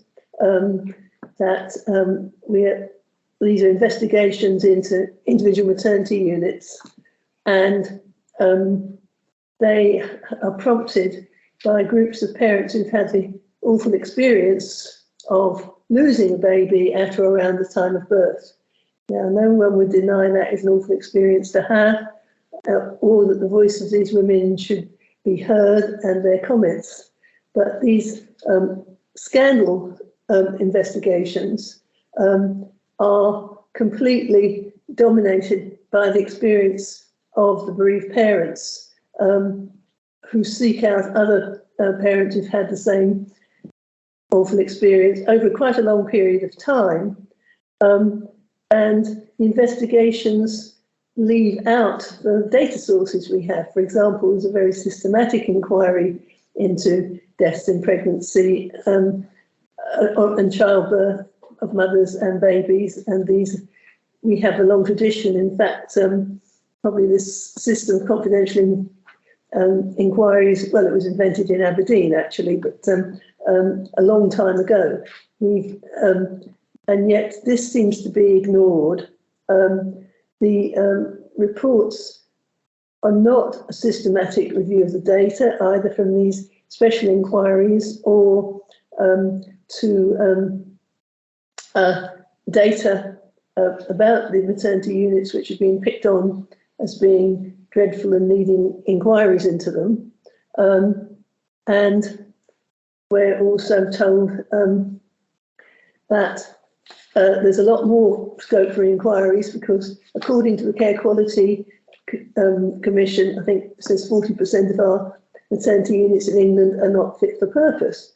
And when you look how the Care Quality Commission rates maternity units, it uses the same overall blanket categories as Ofsted. In other words, not fit for purpose requires improvement. The two other categories which says they're okay. So that is, and that in the case of Ofsted, particularly after the tragic situation where a head teacher took her life, this has had universal criticism, and yet it is reported without comment in the press whenever a new one of these investigations into these so-called scandals is announced. And though no one would say there's nothing that needs criticising in any maternity unit, this is a sort of completely lopsided investigation, which is based purely on people who've had a bad experience and is ignoring the huge amount of data there are about maternity care, and there's when it's reported as said, oh, you know, there must be, you know, there's lots more scope for more of these investigations, and this is sort of going into denial, and it's the opposite of where Catherine's reported some of the excellent work done by journalists, which are being awarded prizes by the RSS. This is seems to be somewhat sloppy and completely unbalanced because it's only looking at one side. And so it's public understanding aligned with what is being measured and reported, that the public, that the press only wants bad news about maternity care. And it's very damaging because that there are real problems. We're short of midwives, and midwives are working long shifts and without even time to go to the toilet. It may be that they're not as compassionate as they might be if things are more civilised. It's actually creating a downward spiral. I was a bit horrified when I work in an academic department, midwifery, when a colleague said she was talking to our final year students and asking them if they'd started applying for jobs yet.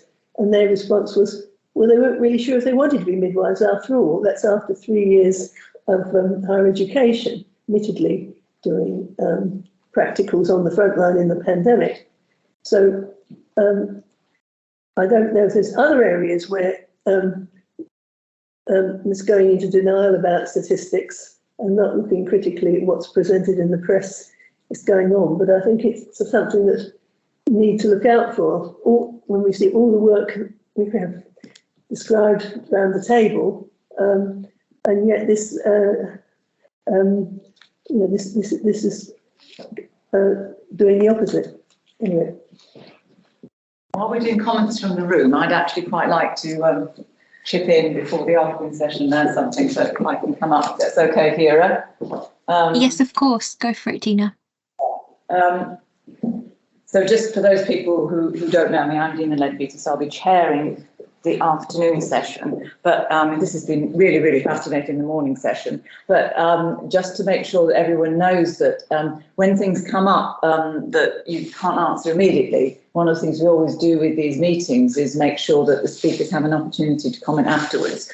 So we'll be sharing questions and comments and notes. So if you can go away and come back, then in the report, we will actually include anything that people want to come back with afterwards. And we do continue the discussion afterwards on our websites as well. So it's, this is not, we're not going to solve it all here today.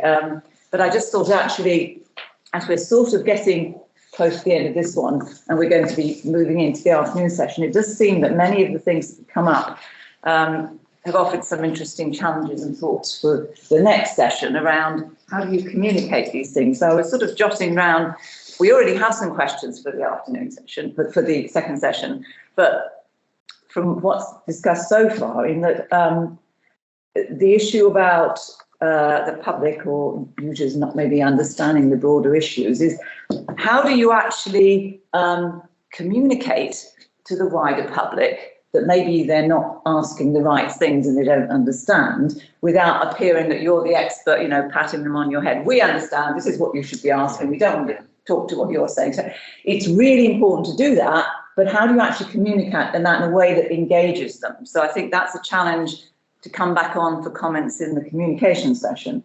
The comment around the detailed stories versus the sort of the short reports. I mean, that's a really tricky balance. How do you communicate and combine those two things? So in terms of communications, what's the level? So that's something to maybe come back to in the second discussion.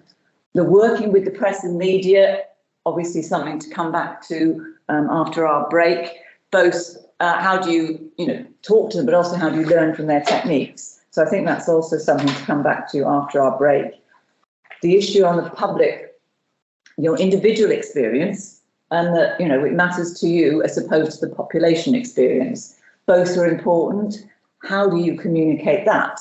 I mean, there are all these challenges that this very interesting discussion has thrown up in terms of the communications. The gulf between the expectations and what's possible, what's feasible. How do you actually communicate that? And then the point that Will and others have made is all these different names and terms. How do you make sure that people understand what they mean and they don't get confused? So I think that many of the things that have been discussed now about, how you tackle the coherence actually are things that hopefully we'll come back to after the break and say, well, how do you actually communicate all of these to people? Not just to the public, to other professionals you're working with. There's a whole range of different people you want to be communicating with. So thank you. I'll hand back to Kira to finish off on this session. Thank you so much, Dina. I think that's really interesting that, I think we've had such a great discussion and there's so much more to be said. I wish we had all day to talk about this, but as Dina said, there is going to be more of work happening outside of this. So we're hoping to carry on with these discussions for sure. But just wanted to really end with saying for this session really is that thank you for your time and reflections on this topic on coherence. We really do appreciate all the panelists' time and thoughts, and also from the audience as well. I think they've given us a lot of food for thought. We do now have a 30-minute break, and we will commence back to complete the second segment on communication that will be chaired by Dina, as she mentioned. Welcome back, those of you that have been here for both the morning and the first and the second session. but I know there are some people, possibly in the room, but also online, that may have only been joining for this second session on communications. So I'm Dina Leadbeater. I chair the Health Statistics User Group. If you want to know more about that, we'll put some notes in the report, or you can look at the website of the other webinars that we've organised on statistics. We're always very grateful to the RSS and to Official Statistics section for the opportunity to have these collaborative events. So that's very good. I would also, we've slightly changed obviously with the technology now, and that you've got an in-person chair rather than a virtual chair, which means I can see people in the room, but I'm not seeing, it won't be quite so easy to see all the virtual stuff. So Camille on over there, which other people won't see, is actually the one who's done most of the work in organising this conference. So I'd actually like to take the opportunity to thank her very, very much. So she will be shouting at me if there's comments in the chat, because I can see you, and she'll tell me about the chat. So that's the way we're going to do it for this afternoon session. We had some very interesting discussions from the panel this morning. I keep thinking morning and afternoon, I must stop doing that, about coherence, and many of the things that came up in that first discussion I think were very relevant to communications in this second session. We have some repeats in terms of the people, but also have some additions. Unfortunately, Rian Davis, who was going to be joining us from Jumping Rivers, is poorly today and is not able to come online. So what we will be doing is asking him for any comments and thoughts that we can include in the report. And sometimes we do that if people can't make the meeting. And for those people, once again, who did the first session, we're taking notes. There will be a report. If we haven't been able to respond to questions that people have raised, we give speakers an opportunity to comment afterwards that we include later in the report. I was sorry that Rian's not going to be here with us, because I was looking at his website, and he's involved in this company.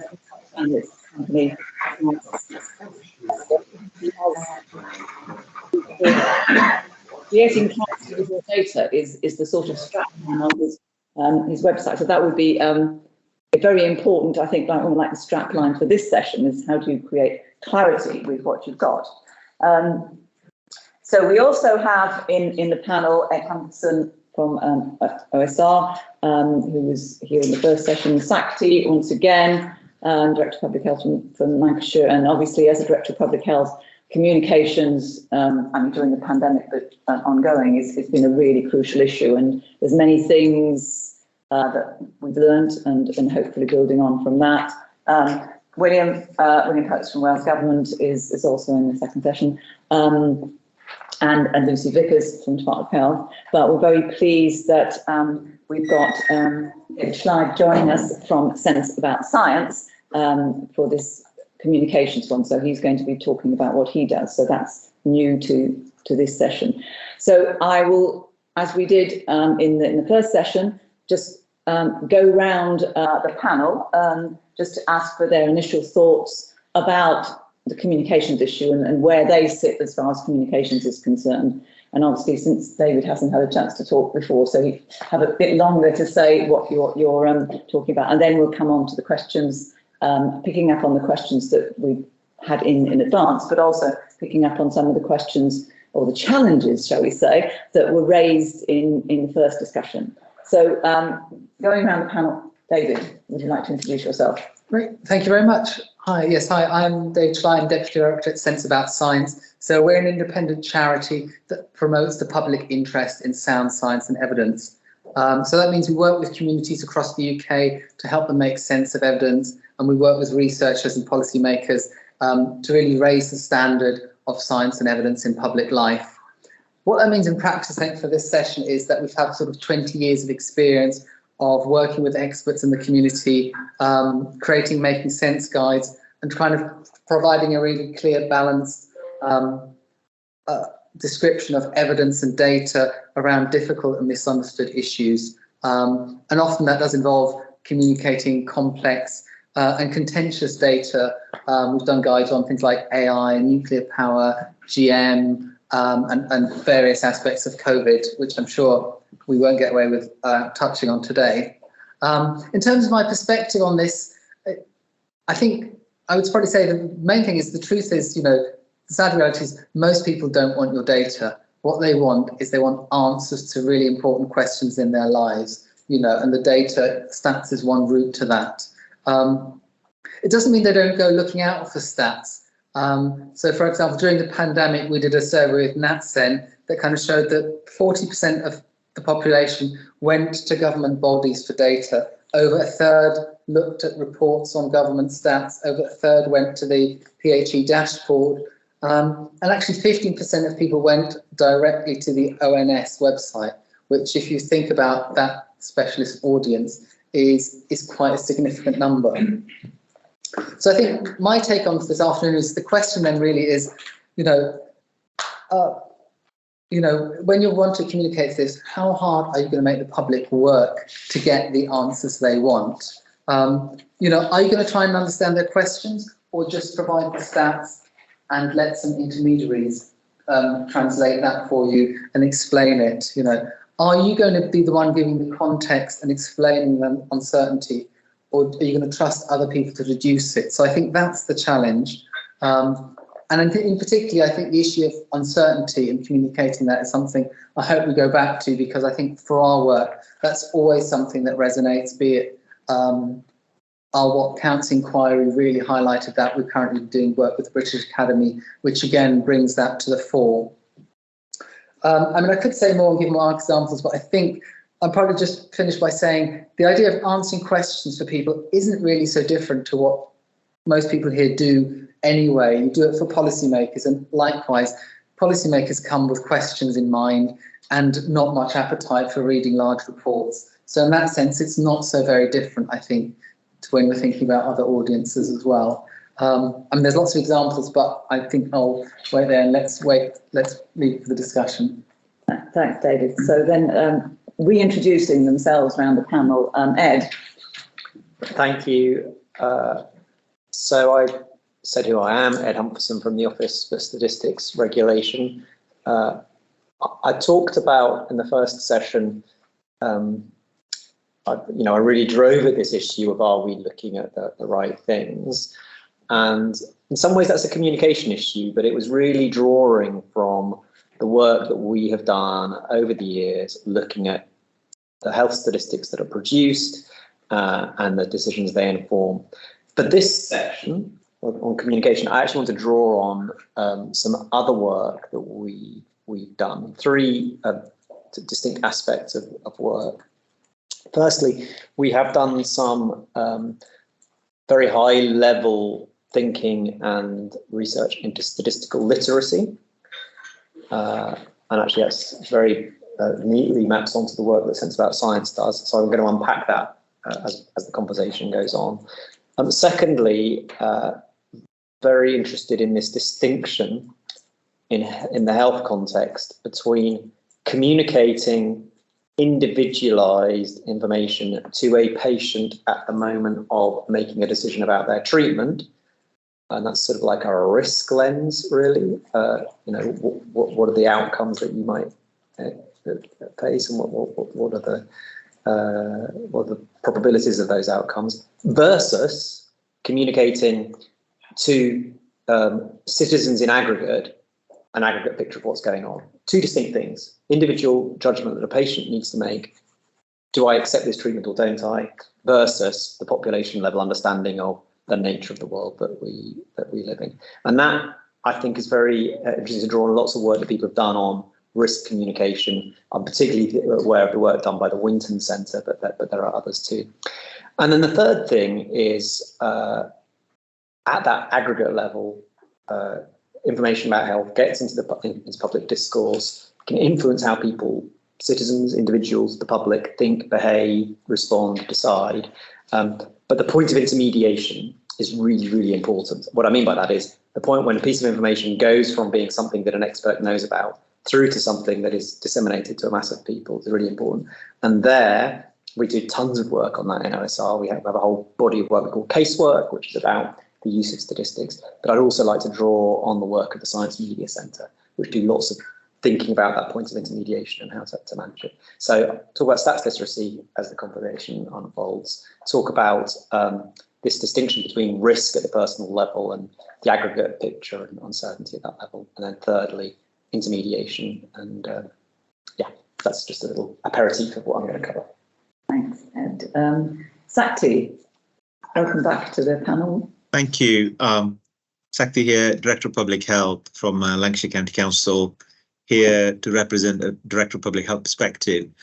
I suppose bringing a local perspective to this conversation, in particular, Directors of Public Health find themselves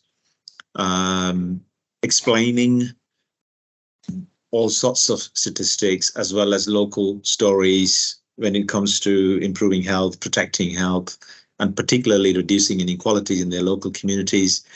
And this has really changed the way that certainly public health practice goes since the pandemic, especially the more and more data being democratized, as my experience goes.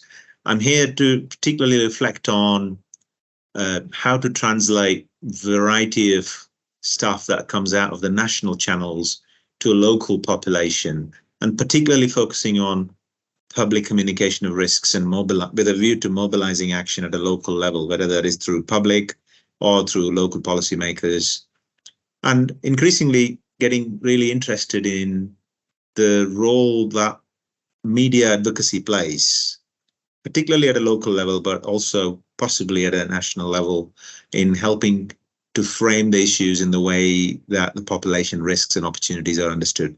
So that's what I'm hoping to unpack this afternoon. Great, thank you. William. Thank you. For the benefit of anybody who wasn't here in the first session, my name is William Perks. I'm Head of Health, Social Services and Population Statistics at the Welsh Government. And probably more pertinent to this session, I am Head of Presentation and Dissemination at the Welsh Government as well.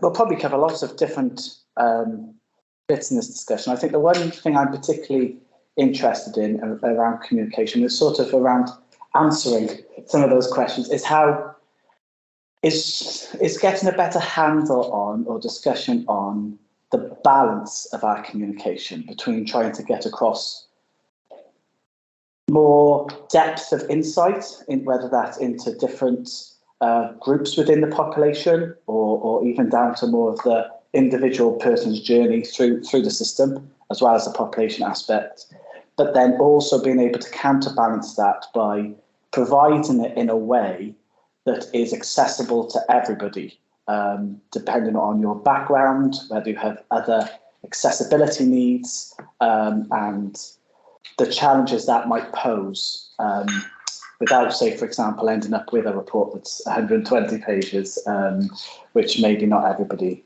wants to interact with. Great, thank you.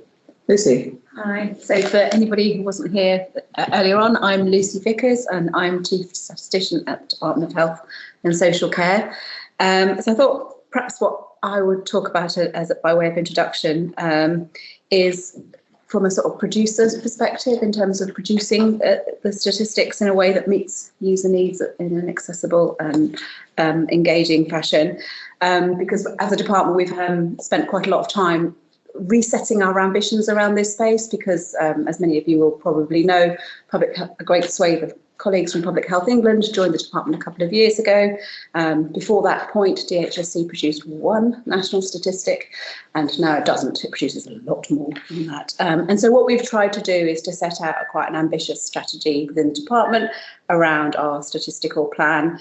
And that's all about, as you might expect, things like high quality statistics, but it's also about things like strengthening local insights and data, presenting data in a really engaging, accessible way, and doing the user engagement around that to make that happen.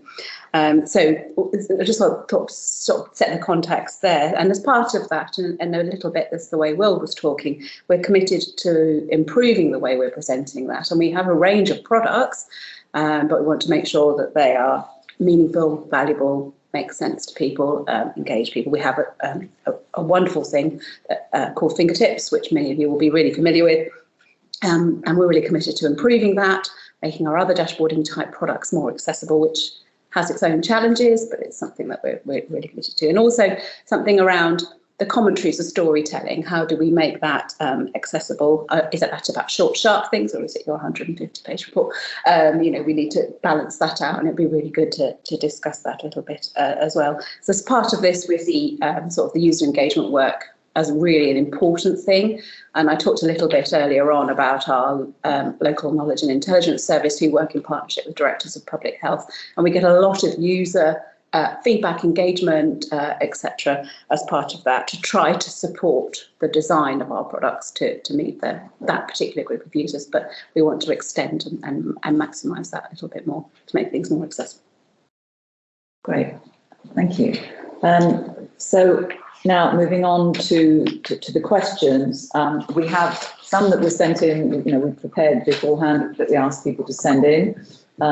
We have some that arose from the first discussions, and then obviously looking for people in the room or online for additional questions and comments. So if we start from the first question that was sort of prepared beforehand, and once again, going back to the Inclusive Data Task Force, which was really, and the plan was really important, and looking at Data Principle 8, which is talking about ensuring data and evidence are equally accessible to all, and talks about ensuring language, literacy, format and comprehension are taken into account when presenting analysis and evidence. So the question is, how can we ensure we communicate statistics in ways that take into account differences in language, literacy, format and comprehension between population groups and communities?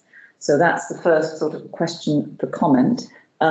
If we can go round the panel in no particular order, from my left, William. So it's sort of a challenging to know where to start. I'm going to start with format, because that's sort of where my mind is first and foremost, or what I want to resolve in my mind. So dashboards have come up a lot. Interactive charts have come up a lot.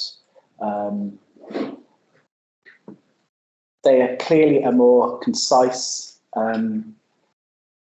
intuitive way to present data in a small, like stamp area, if you like, on a web page. But when I think about a lot of our outputs that often cover in particular topics, for example, our traditional release will often have multiple charts to cover either varying levels of activity, performance, outcome. Now, if I want to split those by, if we increasingly want to try and provide more insight, so, doing that by other protected or associated characteristics, obviously you're multiplying those already dozen charts multiple times. You want to add a geographical breakdown to that, again, even more so. And then your traditional release is getting longer and longer to the point that it is no longer either anybody wants to read or produce. But then the trouble I always come back to is around accessibility. So dashboards as a product are fundamentally inaccessible. I suppose the question I always fall back is, how will that work for a screen reader? Which is a singular user type, if you like, but I think a solid way of articulating the challenge we then face. And I think that's my quandary. I don't have an answer. But, you are then maybe providing more insight for most, but how conscionable, if that's quite the word, is it if you are adversely affecting how some may interact with that? It's a particular challenge. Some of these dashboard things as well. So our particular tool in Welsh Government that we use is Power BI. I do not like Power BI because even on the dashboard spectrum of inaccessibility, it is particularly inaccessible.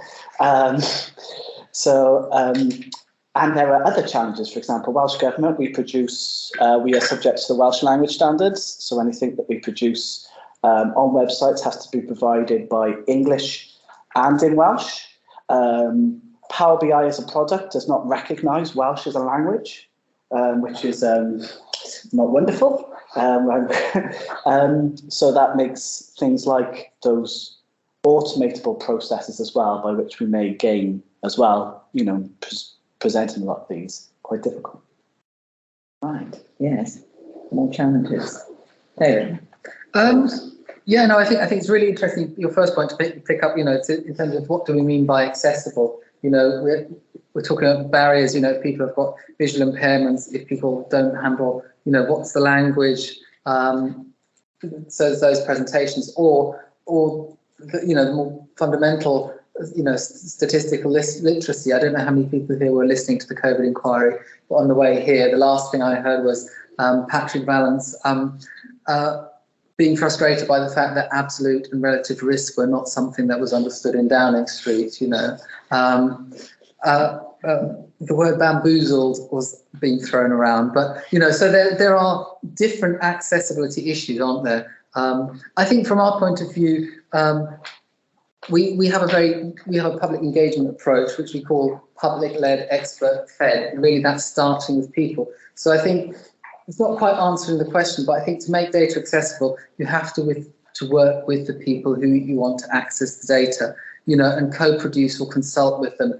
Be that the public, be that policymakers, be that health reporters, find that audience and work closely with them, and let them guide the content as you produce it, rather than just, checking if it's fit for purpose at the end. And obviously you can't do that every time, but, if you establish that for one release, it's going to work for other releases. So I think that approach works really well. I mean, you mentioned the Winton Centre, which has done some great work. And I mean, an example of that, I think, is the work we did with them around heart surgery data. There was, the really misleading data that people looked at crude data on child mortality and misunderstood what was going on in hospitals. And the work that was done with parents and with clinicians, and I guess it's going back again, it's very much the audience there is the individual having to make a personal choice around their life, and finding, the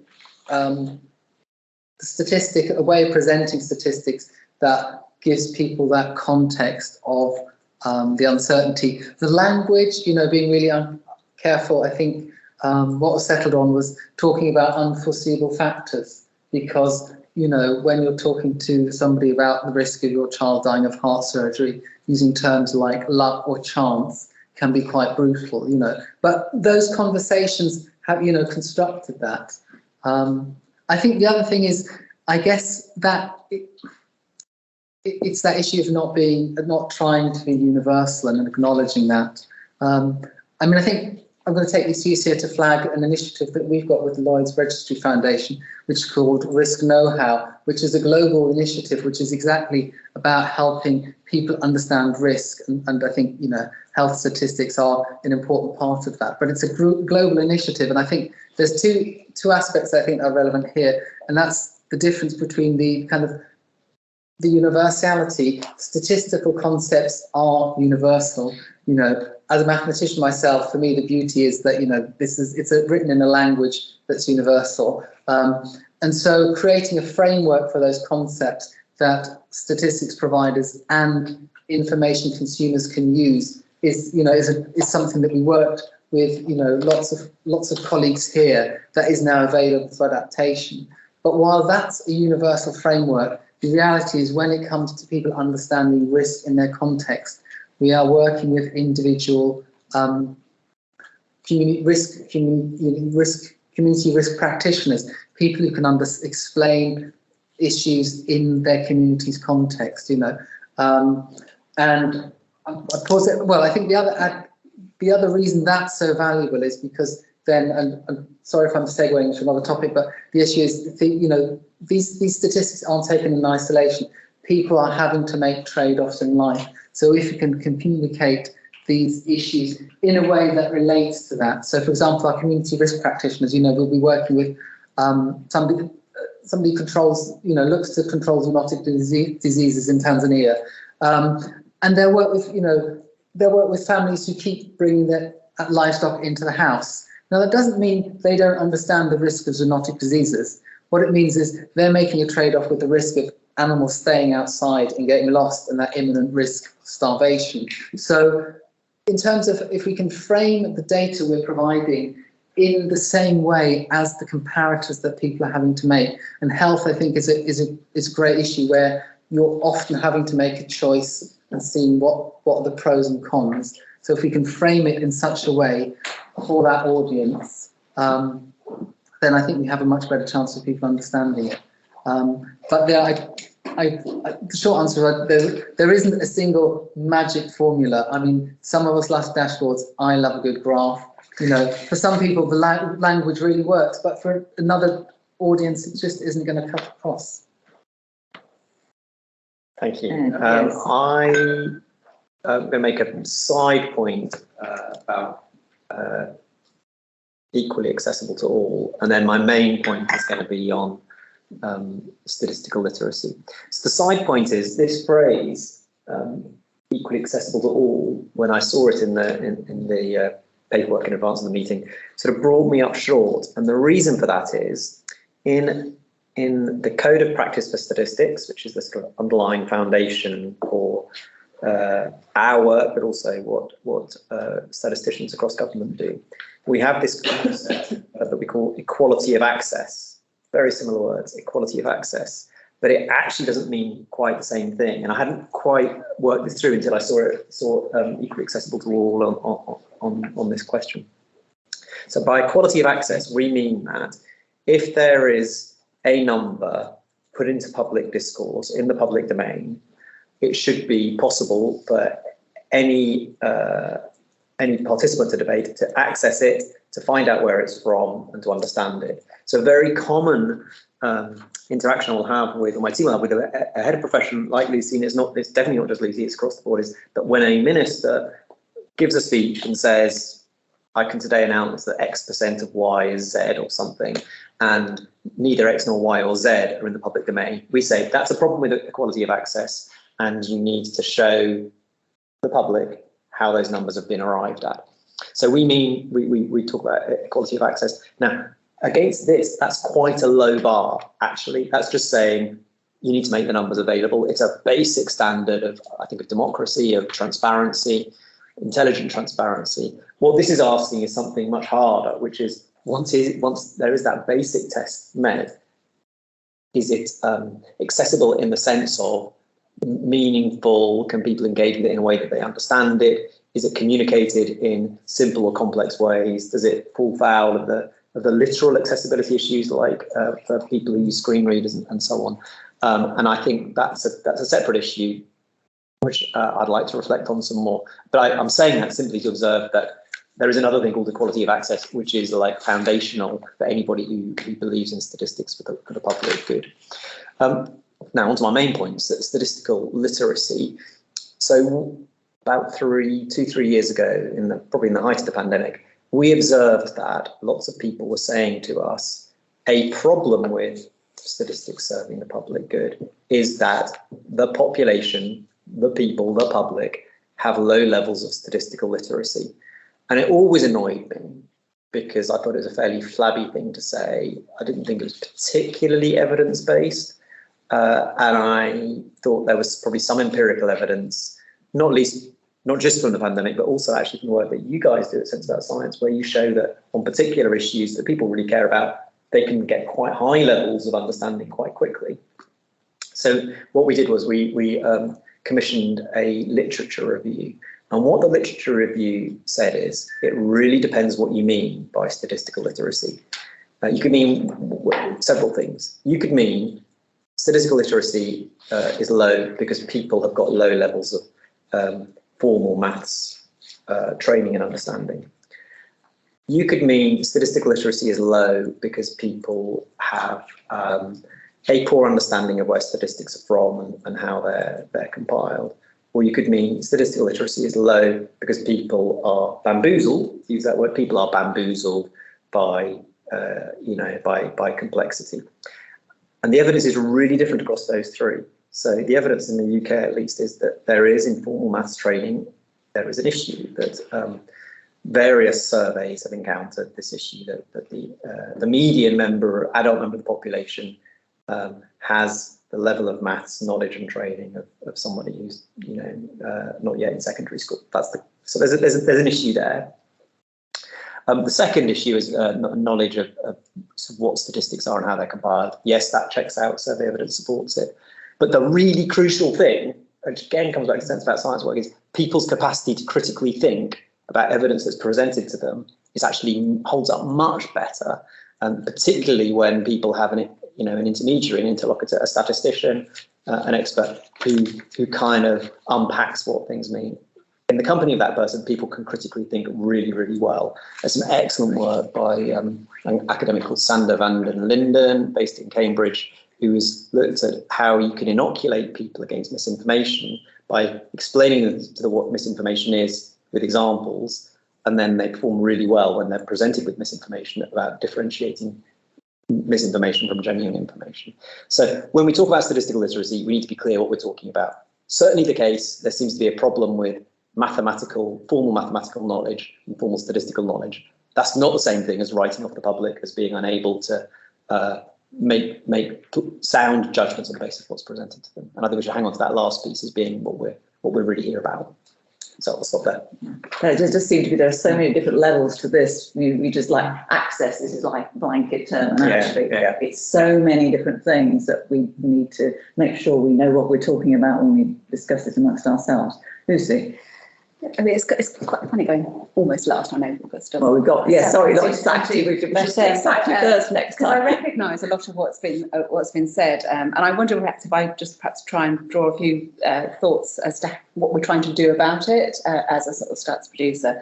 So we talked a lot about it earlier on in the day about the importance of coherence. So people are less bamboozled if data are well signposted, if statistics are communicated effectively and coherently. That helps with that sort of bamboozling piece. So that's one area where I think we've got a bit of a focus. We totally recognise where Will's coming from around dashboards and the difficulty, what we want to move to them, and we've tried really hard to make those as accessible as possible, but they don't, I mean, you said yourself you like a graph, so you have to, exactly. I like a dashboard too, but precisely. So don't necessarily meet both either the sort of formal accessibility criteria around screen readers or more, they don't necessarily meet that sort of, does it make it accessible to me? So I think what we're trying to do there is to engender good practice around many of our products and use simple language, really easy sort of ways of communicating that. And then I thought I'd just draw Ed on your sort of low bar comment about, because one of our users, or in terms of making things accessible, is to ensure that ministers are using the right statistics out in the public domain. And we have a big programme of work actually that we work across a number of different of our arm's length bodies to make sure that we are the data that are used by ministers are then used properly out in the public domain, and our analysts are trained in terms of how to ensure that that low bar at least is met. We don't always get it right, as you challenge us on, quite rightly, Ed, but having that sort of basic understanding of democracy, as Ed says, I think is really important in terms of enabling that public debate, because that's what having that the sort of the accessible stuff there is all about, enabling people to have a proper debate and make choices themselves. So I think while it might feel like a really sort of low bar, actually it's a really important bar for us to maintain. Great, thank you. Sakti. Yeah, listening to this, I think the first thing that I asked myself was, who are we trying to make this accessible to? And certainly with the recent experience of translating some of this into much more accessible formats, I think what I find helpful is, I mean, we've got some really good national assets coming out of various departments, particularly the fingertips, and increasingly the infographics that come out as well. And generally speaking, a good partnership between our local comms leads and professionals at a local level tends to work well in being able to translate and make this accessible to particularly communities that we're trying to reach. I mean, a good example of that would be vaccination uptake or a screening program uptake. Obviously, there are other examples like the situations we found ourselves during the pandemic. We can really make this very technical, but all that, from my experience, has worked is to really co-produce whatever we are trying to communicate with the audience that we're trying to engage with. And by that, I mean, it could be local imams, it could be local head teachers, it's just finding ways of making the information, making the statistics relevant for colleagues. And with a particular view of what is it that we're trying to get out of it. It could be just raising awareness of an issue, but more often than not, it tends to be actually we want some action. And that obviously comes with all the interpretation of confidence intervals and the absolute and relative risk reduction that was talked about earlier. So there are differences in what gets, and complementarity, I think, in between what is happening and what gets produced nationally and how that needs to be really choreographed and dovetailed with what can be only achieved locally, I would like to argue. And that is where I think this inclusivity of data becomes possible. Clearly, there are some specialist charities, organizations at a national level working to certain target population cohorts, but to really make it grounded at local level, it tends to be effective when we combine actually people who don't have any expertise whatsoever in statistical analysis, but can be very, very useful in translating some of this to the target audience. The other thing I want to flag here is the use of social media, and it has become a double-edged sword. And I think we need to do something about even understanding how the messages reach various communities, not necessarily always through what we might call, the trusted sources of information or the government or the state machinery. I think that's becoming increasingly a feature in our work, which can be really usefully tapped into if we really engage with the key opinion makers and the key people at the local area. And the final point I want to make at this stage is the format. And Neil, colleague from Manchester, helpfully pointed it out earlier today. When you look at the formats of various analysis that comes out from the national level, they tend to be largely in English, largely in numbers or text. But actually, what really has proven to be helpful, both for elected members and policymakers at a local level, as well as the public, is translating that into a variety of languages, infographics, and much more amenable formats. And I think that we need to pay a little bit more attention to that, I think, when it comes to making data more inclusive and the analysis more accessible. Thank you. I'll leave it there for now, Dina. That's great. And then I think someone in your position has got it's really tremendous strength, because you're someone who actually connects to the community, has more opportunity to understand the way people are interacting, which is what's needed. Whereas sometimes I think, some of the other speakers from a national level, however hard you try, it's really difficult to understand what's happening out there. So the combination of your expertise and understanding, I think, is really important. We've got some questions from the floor here. So I'll open that out, and then I think I'd like to come back with some of the questions that came out of the discussion before we go on to the other prepared questions. So would you like to actually sort of come up? Yeah, okay. To stand kind of up here or move? Yes. So it's not a question, it's more something that I want to share, if that's fine. Here. Yes, I think if that's okay. Oh my God, this is like an awkward position to be. Yeah. I'm like the most important person in this room. Oh, wow, you are. Yeah. Thank you. Well, I am Marita Jimenez. I work in Sense About Science at the moment with David, with Alfie. And before Sense About Science, I worked 4 years at the Winton Center for Race and Communication. And I wanted to follow up to what Ed was saying.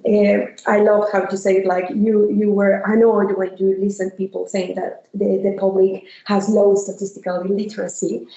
Statistical literacy, that's what I meant. And I was like, yeah, me too, I feel the same.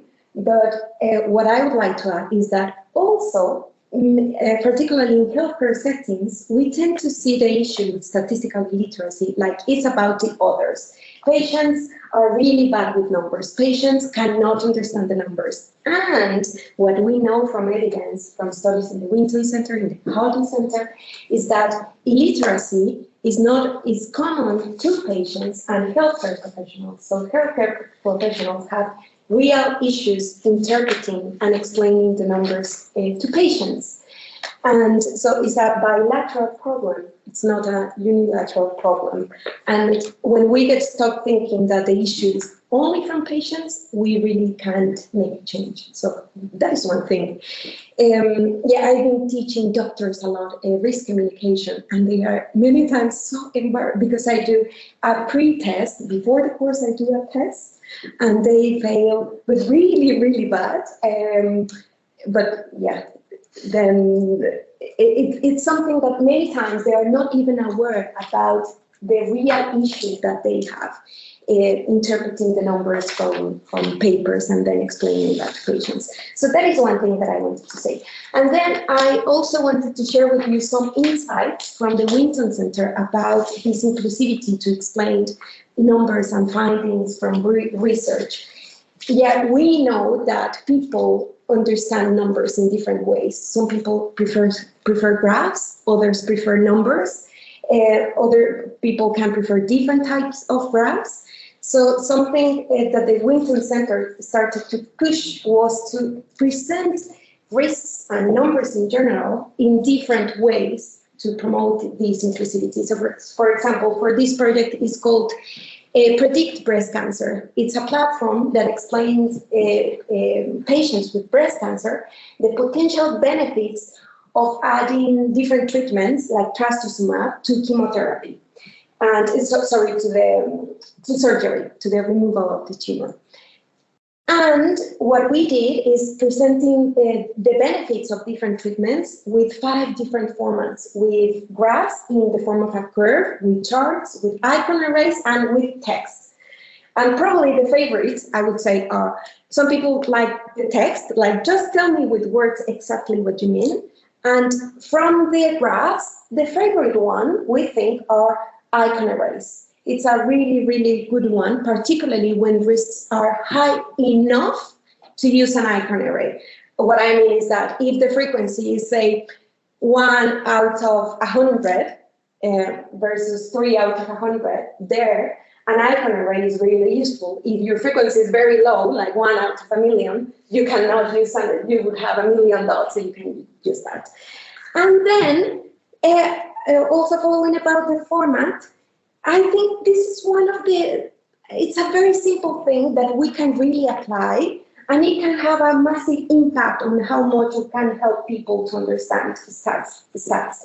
So also from studies of the Winton, we know that the worst format to use in the context of risks is the format 1 in X. So this is when we make comparisons, say 1 out of 3 versus 1 out of 36. That is the worst format to use, and it's a very common one, and people in marketing love it because they know the impact it has, like in our risk perception and all of that. Yeah, and another thing that I wanted to say, yeah, that is the worst one. Then we tend to love percentages. Percentages are okay, but when they are below 1, we have real issues understanding percentages. So the advice is, if the percentage is above 1, your percentage is fine. If it is below 1, we need to attach to the percentage a natural frequency, always with the same denominator. So comparing in one group, say in women not taking HRT, the risk of developing breast cancer is 3 out of 50, and if taking HRT, the risk is 4 out of 50. That's what I mean, frequencies with the same denominator. And Yeah, I just wanted to share that because in my experience working directly with patients, these make a change in their ability to understand what a number means. And sometimes it feels like a massive, massive challenge, and there can be very specific things we can do that actually make a change, just like thinking about the format. Yeah, these are things that we are trying to apply in risk know-how framework. In the risk know-how framework here with David. Yeah, yes, that's what I wanted to share. Thank you very much. And could I ask you to actually give a link or some notes on that to Camille, because we can include it in the report so everybody can have a look and follow up on that. Okay. What you talked about. Can I ask a question? Yes. Fantastic. That's really, really great. Yeah, it sort of fleshes out lots of things I was saying, which is wonderful. I sort of speculate in my mind on something that you might actually know the answer to. So the things that I think the Winton Centre has really done brilliantly, and the Harding Centre, is the communication to an individual patient of a decision that patient is making about the treatment the treatment options they face. And I agree the ICON approach seems to test really well, and it's sort of becoming the standard practice. How far do you think that those insights about what works for an individual patient facing a very conscious choice, where they're very consciously got to look at some analysis and make a decision in the presence of their clinical expert, their doctor or whatever, do those insights also hold for this kind of much broader question we're asking about how do you get general public engagement with, let's not make it at a national level, at a local area, what the health inequalities are in a local area, Sackley's world. Is it the same? Do the same principles apply, or have we not tested that and we don't know? So I'm just really interested in your thoughts on that. Yeah, I don't have the answer for that, and exactly that way haven't been tested. But what we know is that risk communication from an individual perspective is very different from a population perspective. We also know that risk is not just a number, it's also a feeling that depends on individual interpretations. So a patient facing a personal decision about a treatment or a medical procedure, it's also facing loads of emotions and other things that do not apply to general citizens being informed about a risk. And what we say in general is that, for example, when we are communicating a risk from a population perspective, the total number of the population which is affected is very important. So informing, for example, how many people in the country are dying associated to smoking or to alcohol. That's important from a public health perspective, but that is not relevant for guiding individual decisions. To making sense of a risk from an individual perspective, you need different communication strategies, such as icon arrays and this sort of stuff. And many times what people do is that they communicate one or the other. And for example, in journalism, what we find many times in the media is that people communicate the total number of people dying from different things, but that is not useful for individuals. So many times what we need to do is to understand both perspectives and be able to communicate both. But exactly what you said, no, I don't know the answer. Great. Well, we look forward to the link and following up on that. And I think that the point you just made about the emotional side, because actually that when someone's at the point of taking the decision, even if they are previously very experienced in stats or medical side, it's very, very different when it's you at the time. So I think that's on that issue. We do have someone with a hand up, but I just wanted to get anyone else around the panel an opportunity to give feedback and comment on that, on those questions or the comments. Anything? Yeah. Anything else to say on that note? Okay, right. Well, there's a lot more I want to say. There's a lot more you want to say. I'll save it. Because it's all I want to hear from other people. Yeah. Okay. Yeah. So we do have a hand up. I can't tell who it is. And Is Gilbert Mackenzie. okay. So he wants to come off mute. So could you come off mute and so we can see you and hear your question?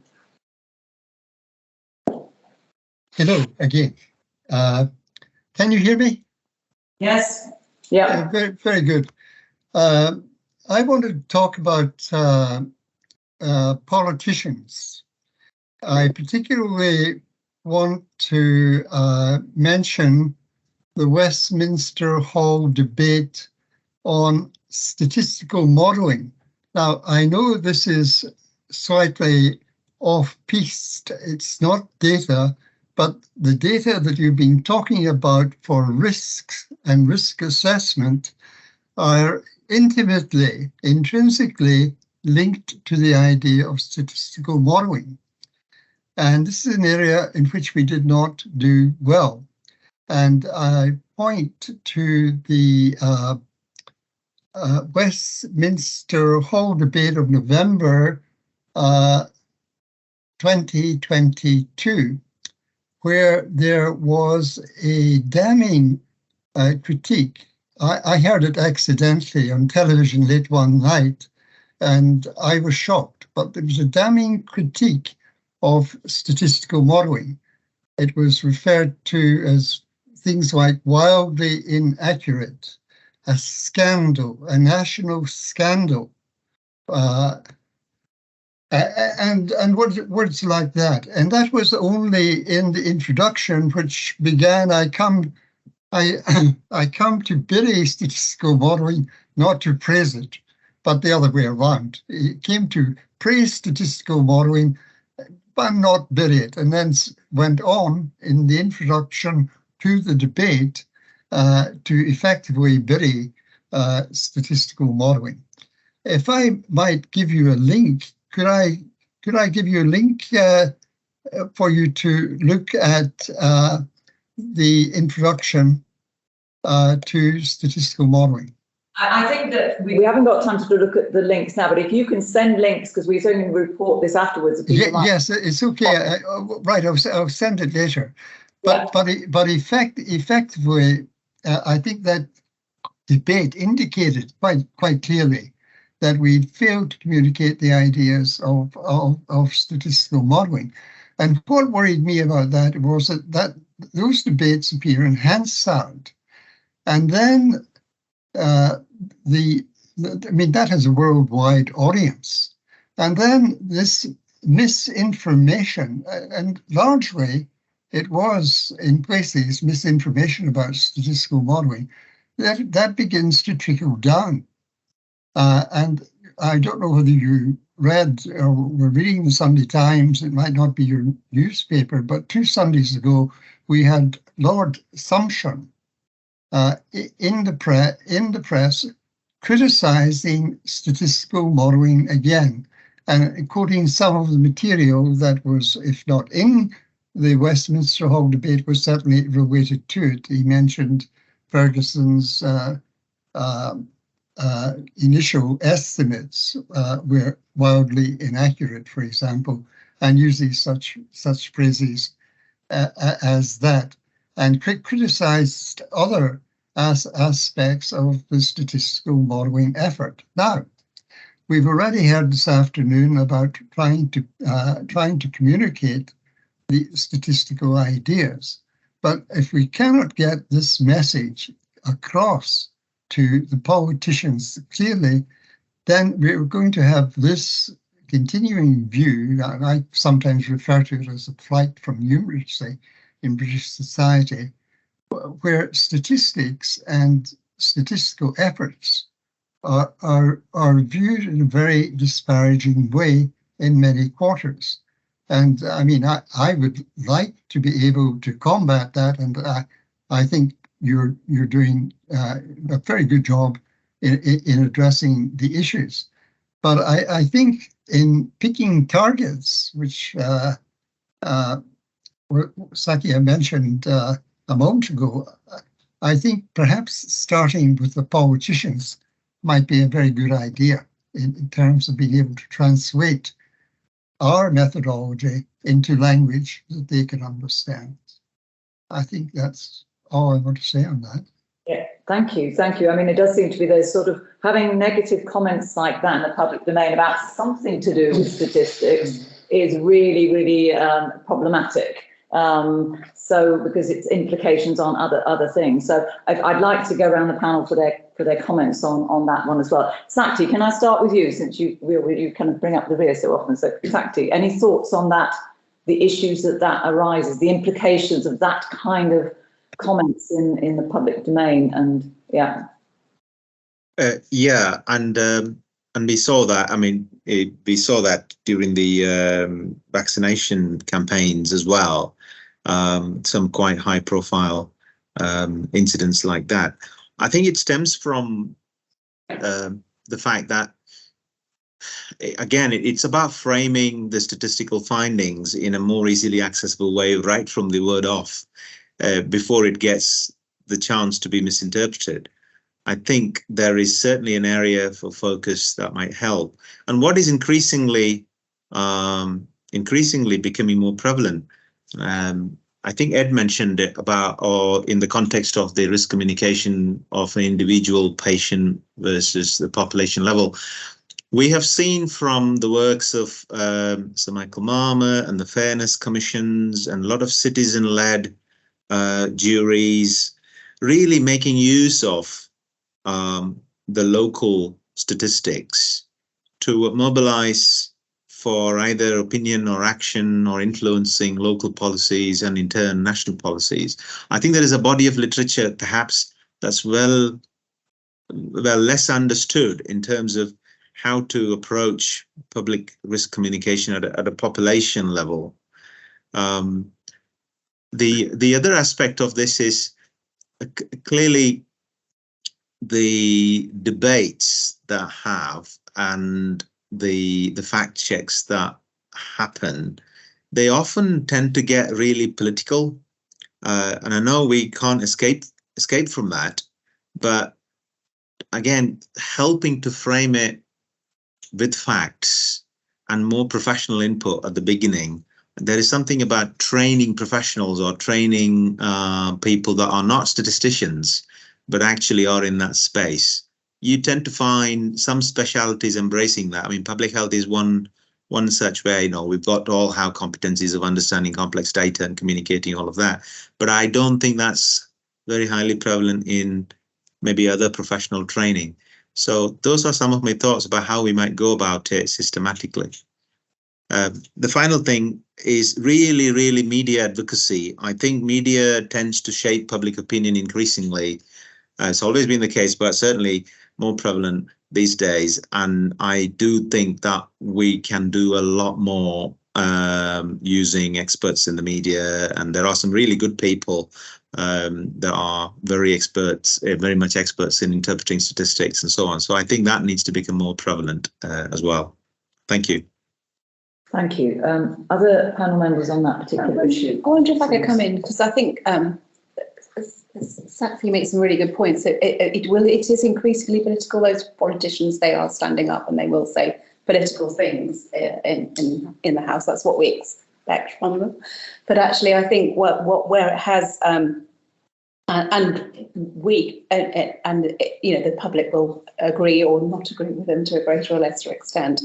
I think one of the things I'd like to pick up on, though, is that some of the examples that we have had over the course of the last 3-4 years, where we've had experts in the media. So CMO is a really good example of that, but increasingly other members of DHSC and other experts are also doing that. And ahead of this call, we went. I spoke to one of our DCMOs to sort of get some top tips for him as to how he thought the best way to present that kind of thing in the media when he was asked. So he talked about empathy being really important. That's one of the really good things that CMO does. It communicates risks in a way that's understandable, and it takes it from the perspective of people's friends, family type of thing. He brings that to it. Putting across risks and numbers in a way that the audience will understand. We've talked a little bit about that earlier. A colleague from Sense and Science talked about that, didn't she? So I think it's smart ways to frame the data so it feels very immediate. and being really clear about what you do and don't know. And actually, I think that draws back to the statistical modelling point there. I mean, a model, we know some things and we don't know other things, and there is uncertainty about those other things. And I think his advice was to be very, very clear about what is actually facts and what are scenarios and the kinds of things we don't know. Other couple of tips: humour doesn't work. That was his. Although he did make an exception with Jonathan Van Tams, because obviously he had lots of great analogies, but they weren't really about poking humour at the issue. They were more about trying to get his message across. So he never laughed at the situation. And of course, staying away from jargon and acronyms. He did draw some really interesting ideas about how you can put together facts to land your point. So it may not make any sense if you're telling everybody that much of the world doesn't have access to a flushing toilet, for example, with different facts and figures. But when you say that they do have access, more people have access to a mobile phone and a flushing toilet, that does land. So those were the kinds of things he was talking about to us. So I thought I'd just share those a little bit, because I think DCMO and NCMO have been some really great and powerful communicators, and do it in a way that supports public understanding. And that's perhaps something that we can all take and share from that. And yeah, I've been thinking about this point about the parliamentary debate which criticised statistical modelling, and I think I've reached the point of saying probably I'm happier that there is a parliamentary debate about statistical modelling than there isn't, even if that debate about statistical modelling says some things that might be uncomfortable for those of us who care deeply about statistics. I think it's probably to be welcomed that the issue about what models there are and what they're for and how they're used is sort of a subject that people think is worthy of debate. So my starting point is to say actually we should welcome that. The next point I've made is that I think so much of the specifics of criticisms of statistical modelling, which I can think of two scenarios where modelling, one statistical and one economic, have come really to the forefront of criticism. One is the pandemic, and the other is the UK leaving the European Union. Now, those are economic models, but they're models. And I think that the criticisms are quite interesting in both cases, because they tended to follow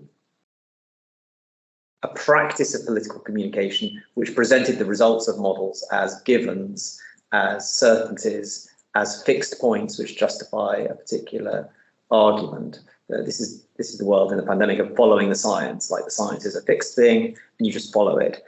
And of course, science or economic modelling in the previous example can never withstand that weight that's been put on them. And they never can. They always will have the capacity for some other person to say, well, it depends on your assumptions, or it depends on the data that you're putting into your model, or indeed it depends on the weight you're putting on different parameters in your model.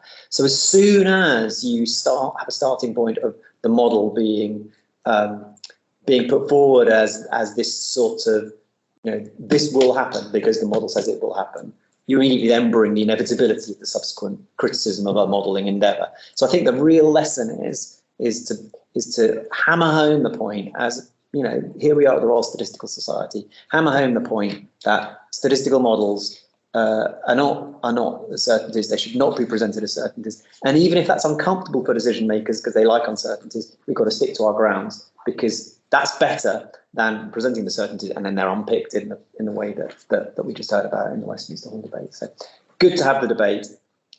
I'm happy about that.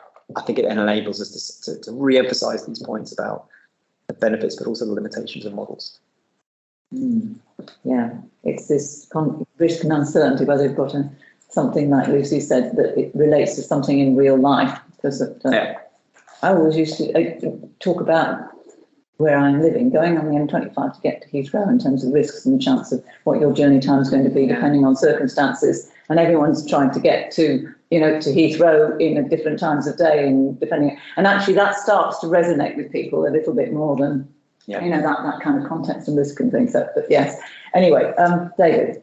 I think largely echoing what Ed said. I think the fact that there's a debate is valuable. I think it helps politicians acknowledging that modelling is something that needs to be understood, and they don't understand that well. And the idea that, as you said, scenarios are there for comparison rather than being predictions. I think anything that helps, develop that understanding is really valuable. I mean, we actually did work with the European Commission in June, producing a guide for the European Parliament, exactly for that, for MPs, which is a short guide to understand modelling, so that they can basically, it's a 2-pager, because MEPs are busy people, but it's about what questions can you ask of this, and thinking about what does it actually tell you and what doesn't it tell you.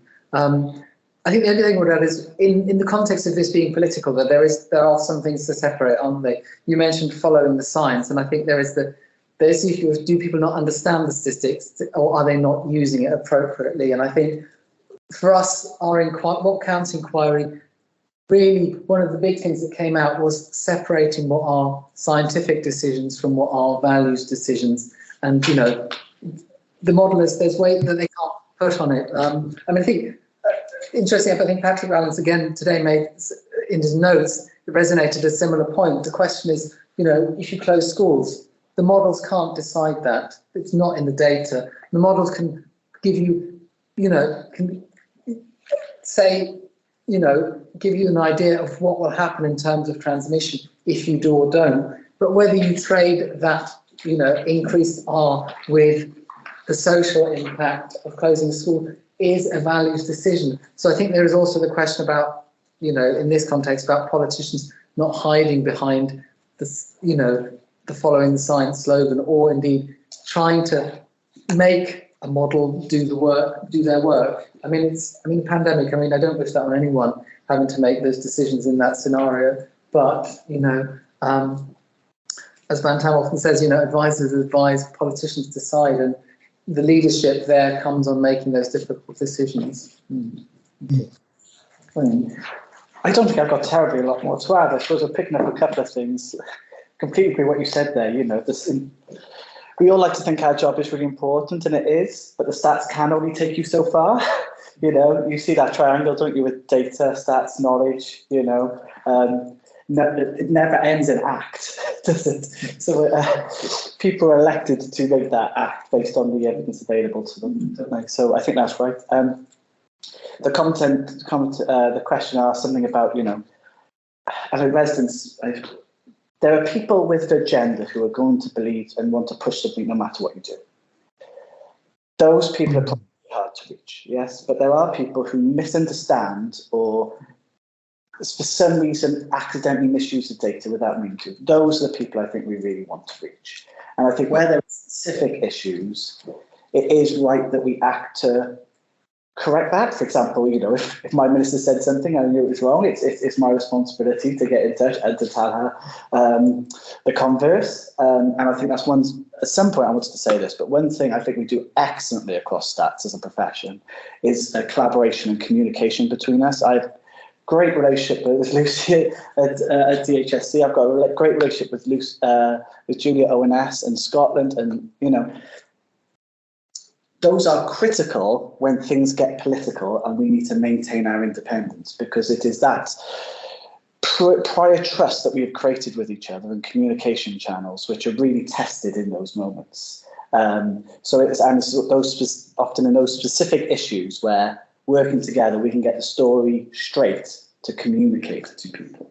So I've talked a few times about specific actions there, but I suppose more broadly the message I want to end on is the one Ed said. I think we should welcome criticism. The criticism suggests, I think if we don't have criticism, what is the converse? Either we are irrelevant, which is not better, or you get into a very, very grey area of, not welcoming challenge on areas we should be challenged on, which might ultimately improve how we provide things. You get into a whole debate around free speech as well. And I think being open and welcoming that criticism at least allows us to respond to those specific critiques in turn than hiding from them. Because those questions said about answering the questions at the start, we talked about vaccine, skepticism, things like that. those questions are real in the public, and if we don't address them, could I add something from the laptop? Yes, certainly, Gilbert. Yeah. Very good. I think what has been said about the necessity of debate is very good. It's just that a lot of what was said was misleading. And I fully agree that we should respond to that. But the point I would make is that we haven't done so to date. At least the RSS has not done so to date. And therein lies a problem. So I would encourage the RSS to put something together by way of a standard operating procedure. For example, I'm not sure that there is now, after all the work that has been done, and a lot of good work was done. Don't get me wrong. I'm a supporter of developing the modelling and trying to do our best. A lot of work, a lot of good work was done, but I'm not sure there is a settled view of the best modelling approach in any given situation. And I think that's, given all our experience, I think that's something we could do, and that the RSS should be trying to do, to put together, to have, as I continue to say, for the future, because I'm quite sure there will be other pandemics. Yeah, well, certainly something to put in the notes to pick up on. But yes, David. I just want to make one small point. I think in that context of politics, I think the point you made, the first question about data equality, I think is hugely valuable and it's so important. And then I know you described it as a low bar, but I think it's, what OSR is pioneering. And I think if we had that bar across government for other areas of evidence, that would be a huge advance. So, I mean, I don't think you're underselling it, but I think in some ways it's a low bar in this room, but if we could achieve that more widely, it would be brilliant. Yeah. Yeah, so obviously we're still on question one, but sorry about that.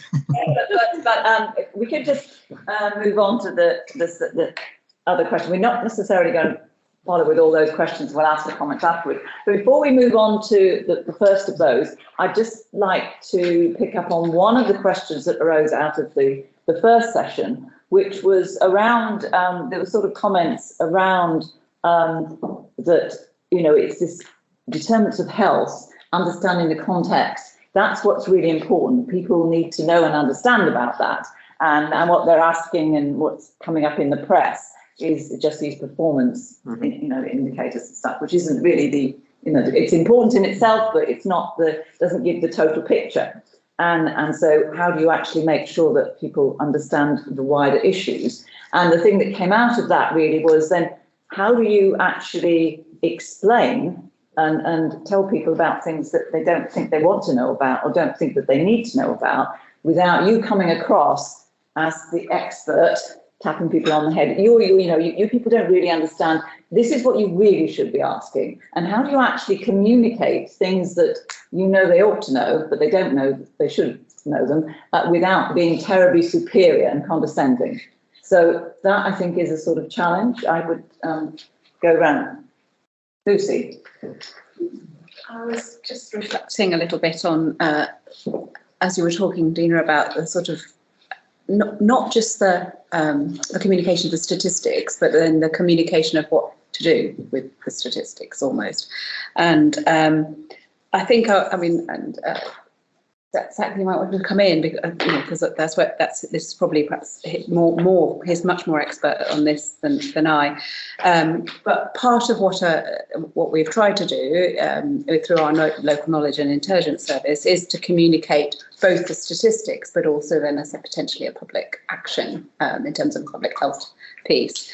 So in addition to sort of your dashboards, etc., there's quite a lot of work where statisticians and analysts across the department are feeding through to things like infographics and public messaging and storyboarding and how to sort of support that more broader messaging, which I think as part of that, what we try to do is to remember who the audience is, and ensure that whatever method we're using, it's appropriate and it works. So I think that's perhaps where I would start the conversation, is that sort of that broader public messaging and that Will's kind of triangle of data to statistics to knowledge to action, because I think that's perhaps where it will resonate more in the public context.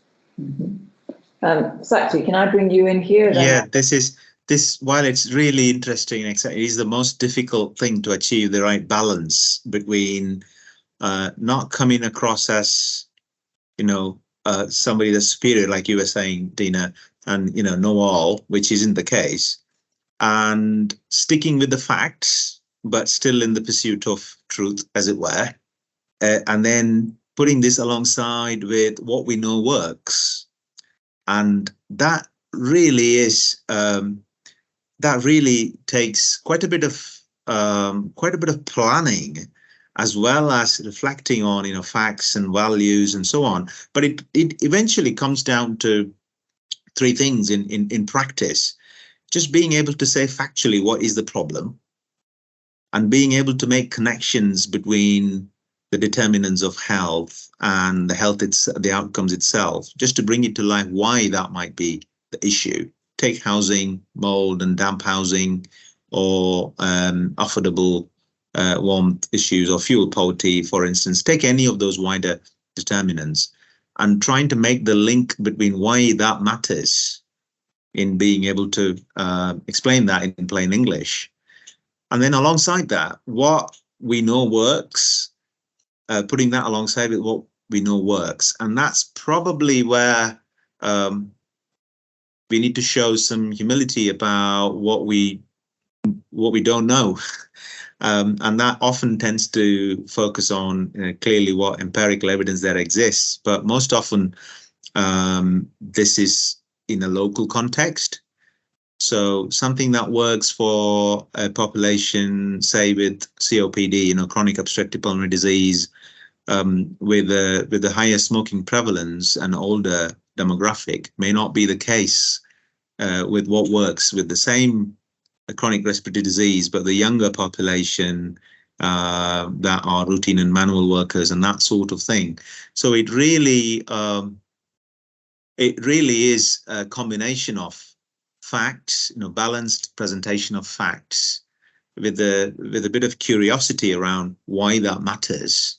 And that's where the connection in terms of framing with the wider determinants really is.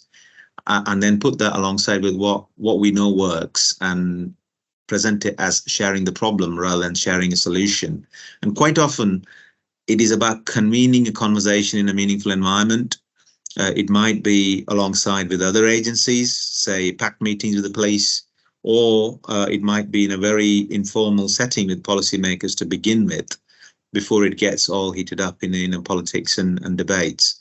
But I do think this is an area we could be doing some thought experiments. If all statisticians were actually called to make decisions with facts, how will we go about it? It might be a useful exercise to consider, and seeing things through other people's shoes. And I think it's shown us, certainly the COVID experience has shown us, we need to really adapt our messages and really draw from local lived experiences of what we're trying to communicate and why that matters. So I would say there is a template. I mean, increasingly the various organizations are working on framing issues, framing the debates.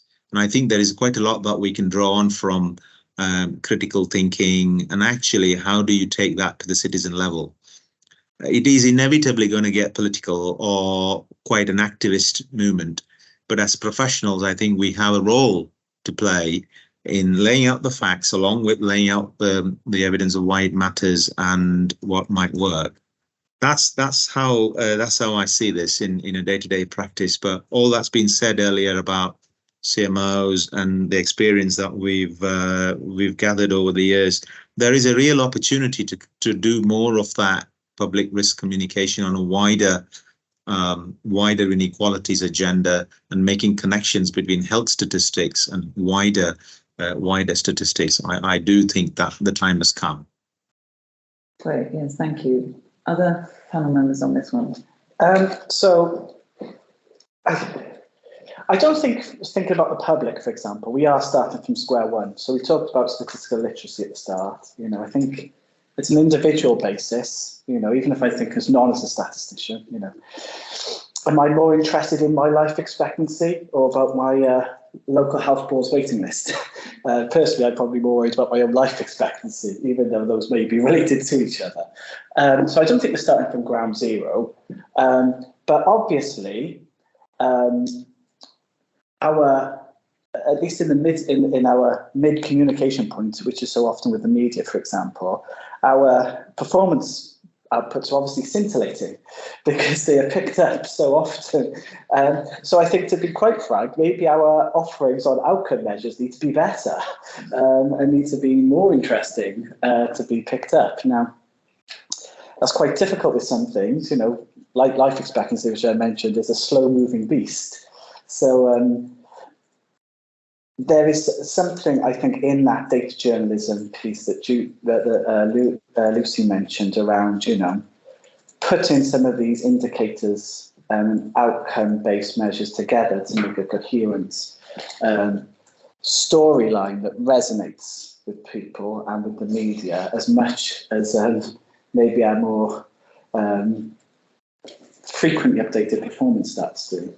Mm-hmm. That's getting back to the thing they were talking about, the story, including not just the sort of some stats, but including the story which people understand, and it becomes real and makes them the connection to lives, I think. Isn't that, yeah. Other comments on this one?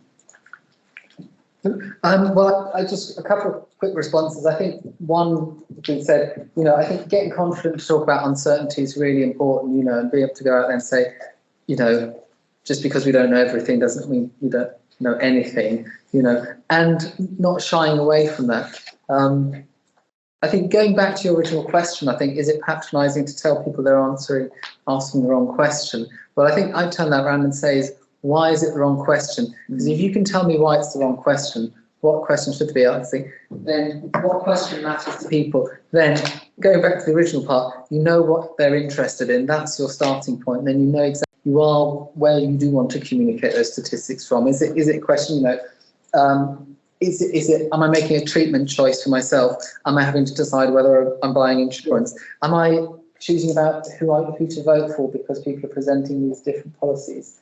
If you can tell me what question I should be asking, then you're going to give me you're going to frame the answer, aren't you? Which is, yeah, it's actually sort of moving on to question 6, because I like that one, because that was one of the ones I put in, because it's actually that two-way understanding what the users or the people out there are saying to you, and how do you respond to that? But we can come back to it in a bit more detail. Ed? I think fellow panelists have come up with a brilliant set of answers here, and you know, you can capture it in your reports. I think what the others have said is really great, really great. I just had one thing, and it was triggered by what Ian was saying. So I think, why is it the performance metrics get lots of focus? I think it's because the performance metrics have got two components which attract people. One is relatability, and the other is accountability. Relatability in the sense that people can conceptualize themselves as somebody who needs a particular treatment and wants to know what it's like to wait. You know, they can imagine sitting in an A&E department waiting for 4 or 5 hours. That's really relatable. In a sense, well, no, let me come on to the comparison. But secondly, is accountability as well. They understand that there is a system that is responsible for delivering a service to them, and they can sort of imagine the organisation and the people who are responsible for delivering it. I think with these broader health outcome measures, I think there is a relatability. I think, William, you're right. I think you can imagine how much of my life am I going to spend, you know, in healthy life expectancy. I think people can sort of relate to that. I think the accountability is much harder. I think the accountability bit, to get people to engage with these numbers, is harder for them to imagine who is responsible for helping foster this outcome. Much harder there than on the performance side. So I don't have an answer, but I think that's perhaps one of the reasons why this becomes hard to communicate, is that it doesn't quite have the same accountability bite. as performance metrics, perhaps. Do you feel like we need both? I get why both make it extra juicy and appetizing. Well, that's a good question, and maybe we don't. Maybe the relatability of the health outcomes of the health experience. Maybe experience is a better word. Experience of health. Maybe it is so relatable that's enough to if we and I think what you're all saying is if we find the right ways to present it and communicate it, maybe it does work. That's fair. That's fair. Now, just to say, obviously, the comments that people are putting in chat, we will capture and put in the final report. Just want to check with, is there anything coming in the chat that's a question we need to respond to? No question. Their comments, and we'll pick up on everything in the report and give people an opportunity to say. Maybe we can then come on to questions. Maybe I take 2 and 3 on the list kind of together, because that's around when the definitions are not the same, and we talked before the break about those very good reasons why definitions are not the same, particularly for operational stuff. And then how do you actually communicate the differences? And that's being open about saying that you don't say it's all the same, being open about what the issues are. And then the approaches that you can take to making comparisons. And I think one of the things that came up before the break is trying to kind of be coherent and consistent with that. So some comments on what do you do, because we are in a situation where there are different countries and for various reasons they have to be different. And then the complexity of pictures, how do you communicate it without confusing and overcomplicating with 10-page reports and so on. And I know that Lucy has to leave us at this point, so thank you very much. Thank you very much, Lucy. Thank you very much. So in terms of 2 and 3, comments and thoughts from Ed. Could you ask someone else? I don't know if I've got anything good to say on this. I think I might be, I might have cashed in all my good points already. Well, I go to Saki. I've cashed in my points already. I'll let you decide whether they're good points. Yes. Saki's always got good comments, but yes, this is also your area, isn't it? Because it's different levels. How do you? Yeah, this is. I mean, the place where this really becomes an issue is when there is some local data that's more current, and then there is other data tends to be, validated coming from national that is not quite current, or when somebody picks it up as a very local or very ultra local issue that we don't have the geography to compare against. That's kind of my experience. We tend to be honest that, data isn't current where it is not current. But one of the things that I found it helpful is to look at a combination of things to communicate that to relevant audience. Largely, they tend to be either interest groups or local elected members, in my experience, and it will be different at various geographical levels like country and UK. So I'm going to stick with my local experience. When it comes to that, the general approach that seems to be working in practice is to just accept that we may not be comparing like, and just be a bit more careful about over-interpreting the differences. Second, look at the overall trend of whatever we're looking at. So healthy life expectancy is a good one. Life expectancy is a good one. Hospital mortality often tends to get mixed up with various geographical levels, but generally tend to look at the trend of what some of these are saying, some of these indicators are saying, and put that in context with other things we know. So we don't always go with just one marker, one indicator, but a general thing. And it does come with becoming less statistical and more interpretive at that level. So it does need to be carefully managed in terms of the realms of balanced view and the margins of errors and so on. But it doesn't tend to become a massive issue at a local level unless it's all emotionally charged.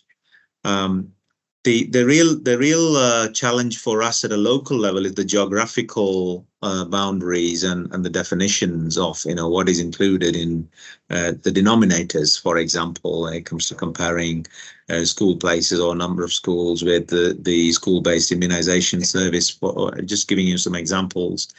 So that's my experience, but they the approach seems to be, take it in a broader context, accept that there is a likelihood of comparing apples with oranges, but put it along with other things over a period of time to interpret it. And where necessary, go and do some more work just to find out the local level of information. But local information tends to be more current compared to the ONS or national level information, naturally, because of the time lag and various analysis that tends to come with it. But yeah, that's my experience. I'm afraid it's a tricky one, and I don't think I've got a full answer to that. Thanks, Dina. Thanks. Okay. On the questions two and three, this is bringing in, yeah. Well, I suppose some of the things I'd have is we've talked about being humble in what we understand and what we don't. We've talked about communicating uncertainty, and I think it goes very much back to those with this in this sort of concept. So I think something that I'll talk about a lot as well is saying what stats can do and what they can't do. I think getting front is very helpful for all of us, and I include myself in that. And I think it is okay as well to say that some of these things, so I'm thinking specifically now around some of the work that we're doing with ONS and the other devolved administrations and DHSC are doing in trying to produce some of these comparability articles, if you like, between some. It is really, it's not patronising to say it's really, really hard if it is really, really hard. Like, I did not know these things before I sat down and read these technical documentations. And I am being paid to do a job that requires that. To expect other people to sacrifice that and then their own time to get that level of knowledge is very, very difficult. So I think it's okay to say those things up front and to be honest about those things. And the other thing I'd say is from doing the piece of work is I think there was a high level, I saw the word, what sorts of approaches could we take? And at a very, very high level, I think there are some very general approaches. But I really think from actually looking at them, they really have bespoke solutions. So some things, right, so these are going to be performance dominated because that's what we're currently looking at. So ambulance statistics between the nations are fundamentally, conceptually different. I could sit here and work on it till the day I retire, and I would still not be able to make them comparable, no matter what I did.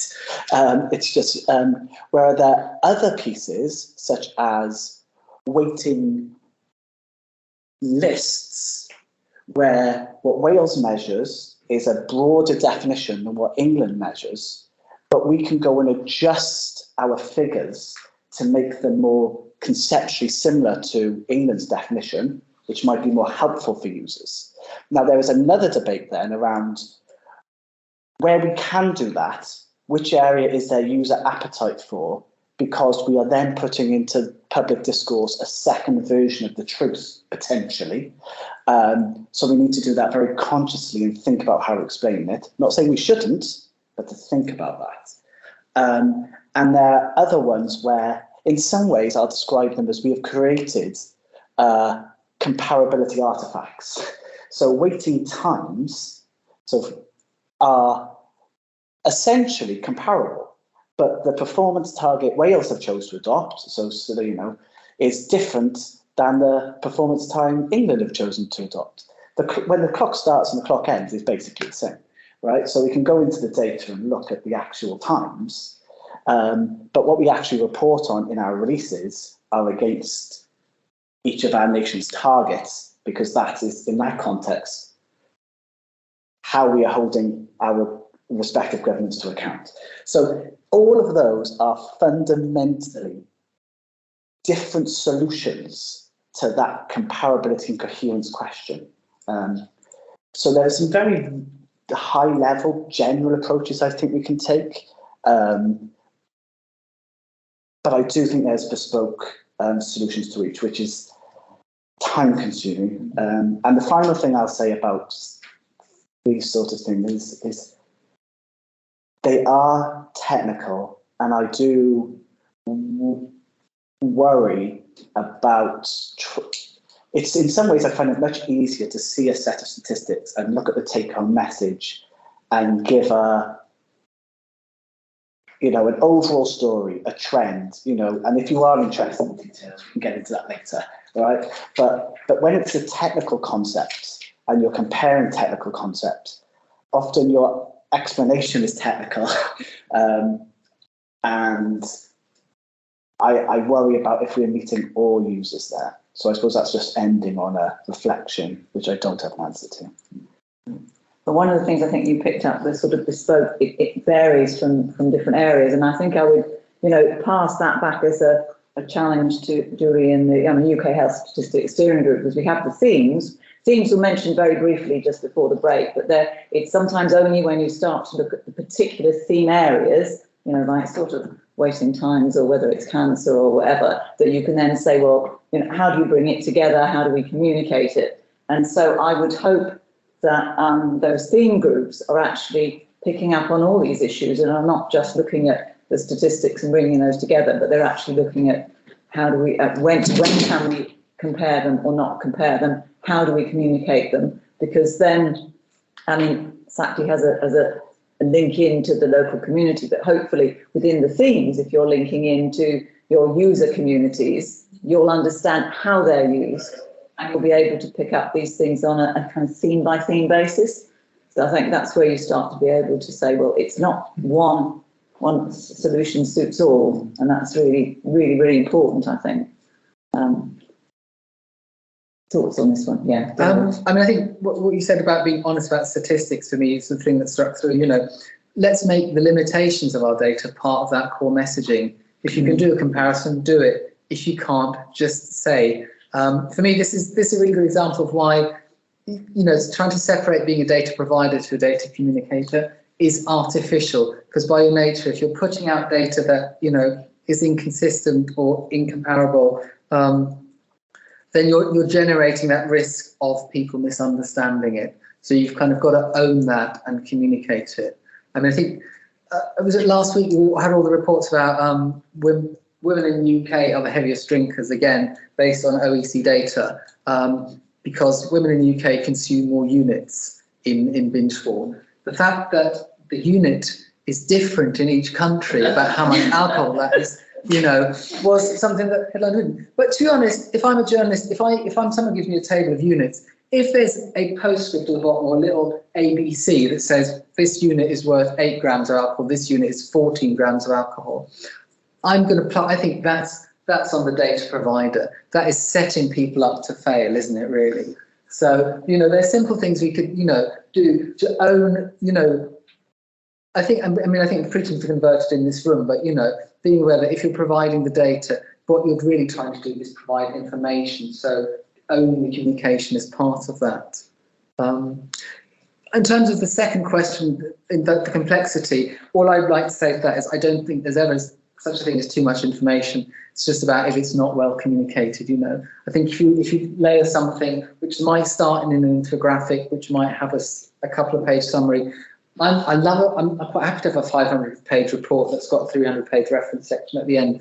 That'll give me real confidence in it. It's about layering it. But I think often I see a politician say, "Oh, we don't want to drown people in information," and that's never. I think that for all you need to feel is that it's knowledge you don't want to share.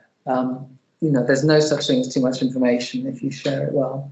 You might have lots of supporting information, but don't put the crucial bit in a tiny footnote in small writing. Yeah. Ed? Well, just to give a shout out to something the Welsh Government does, which I always use in my presentations about uncertainty. There's not directly in the health space, Welsh Indices of Multiple Deprivation.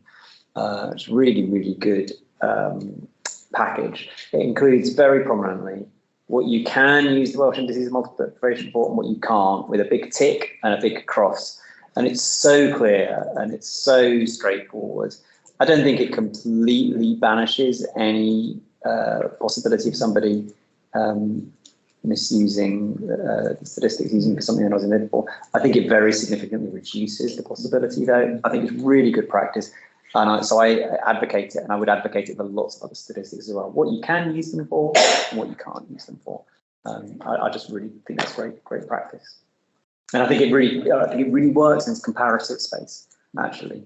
And I think that your point about the two measures that you might have on, or is it waiting times? Waiting lists. On waiting lists. I think, you know, what you can and what you can't use them for, I think it's going to be really quite a nice way of handling this challenge. Yeah, great. Thank you. We still have a little bit of time, but I do want to finish dead on 5:30. I know we're already losing people, and there are trains to catch. So, is there any questions from the room that we haven't picked up on? I think that, but I'd just then like to come on to that last one around on communication. It's not just one way. It's not just dissemination. This should be an exchange of ideas, exchange of information. How do you actually ensure that you're open to the communication from the users and responsive to any comments that are made, and also that you're seen to be responsive? Because in terms of trustworthiness and people wanting to continue to work with you, unless they are able to say this is what matters and able to see you having taken note of that, then that is a problem. And also this is saying that people out there know and understand things. There was one thing, I think, when I was involved in the pharmaceutical side, it was talking about not communication, it was concordance. It was actually the doctor and the patient actually getting together and actually having a shared view, bringing their own individual information to the discussion, which is okay at an individual level. It's less easy at the population level. So how do we actually do to make sure that we have open communication and responsiveness and seem to be responsive, because perception is really, really important. Can I go first on that one? Having ducked the last question so decidedly, I'll show some courage and step into this one. So the Code of Practice for Statistics has got 3 pillars. Trustworthiness, which is about the commitments an organisation gives to act not in its own interests, but bringing its best independent professional judgment. Quality, which is about the properties of the data that are being communicated and how they're communicated. And value, which is about the insight that the producer conveys to the user. This point about two-way communication is essential to all 3 of those.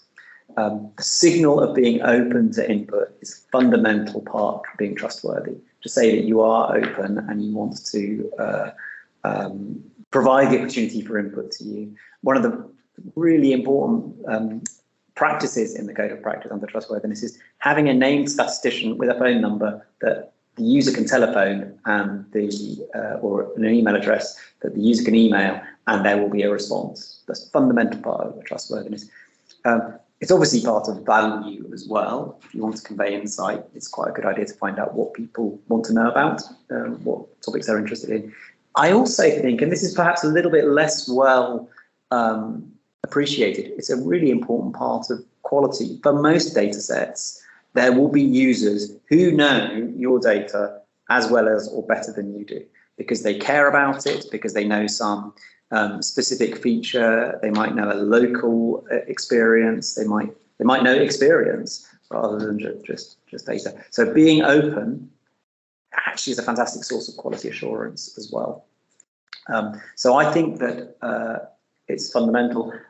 Just to supplement that, there's probably really good practice across health statistics in engaging with relatively expert users. I think we see a lot of that. It's good. It's really great. I think some of the things we've been talking about today about finding mechanisms to engage more broadly. Now, at one level, you can't engage more broadly with, like hundreds of thousands, millions of people. That's not a credible ambition for us to or incredible expectation. But what you can do as a producer is put in place mechanisms so that you get some kind of sense of that. So deliberative exercises, user surveys, focus groups, those things, they're not talking to everybody, but they give you a feel. They give you They give you the signal, they're like reconnaissance. They give you the reconnaissance for how things are landing. And I think they're a really, really important part of the toolkit. Thank you. Zakti, can I come to you on this one?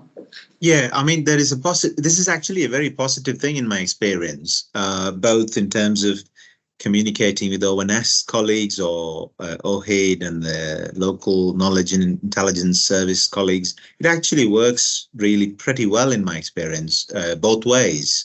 And one of the things that make it work, I suppose, is having that contact, a named contact or the email address.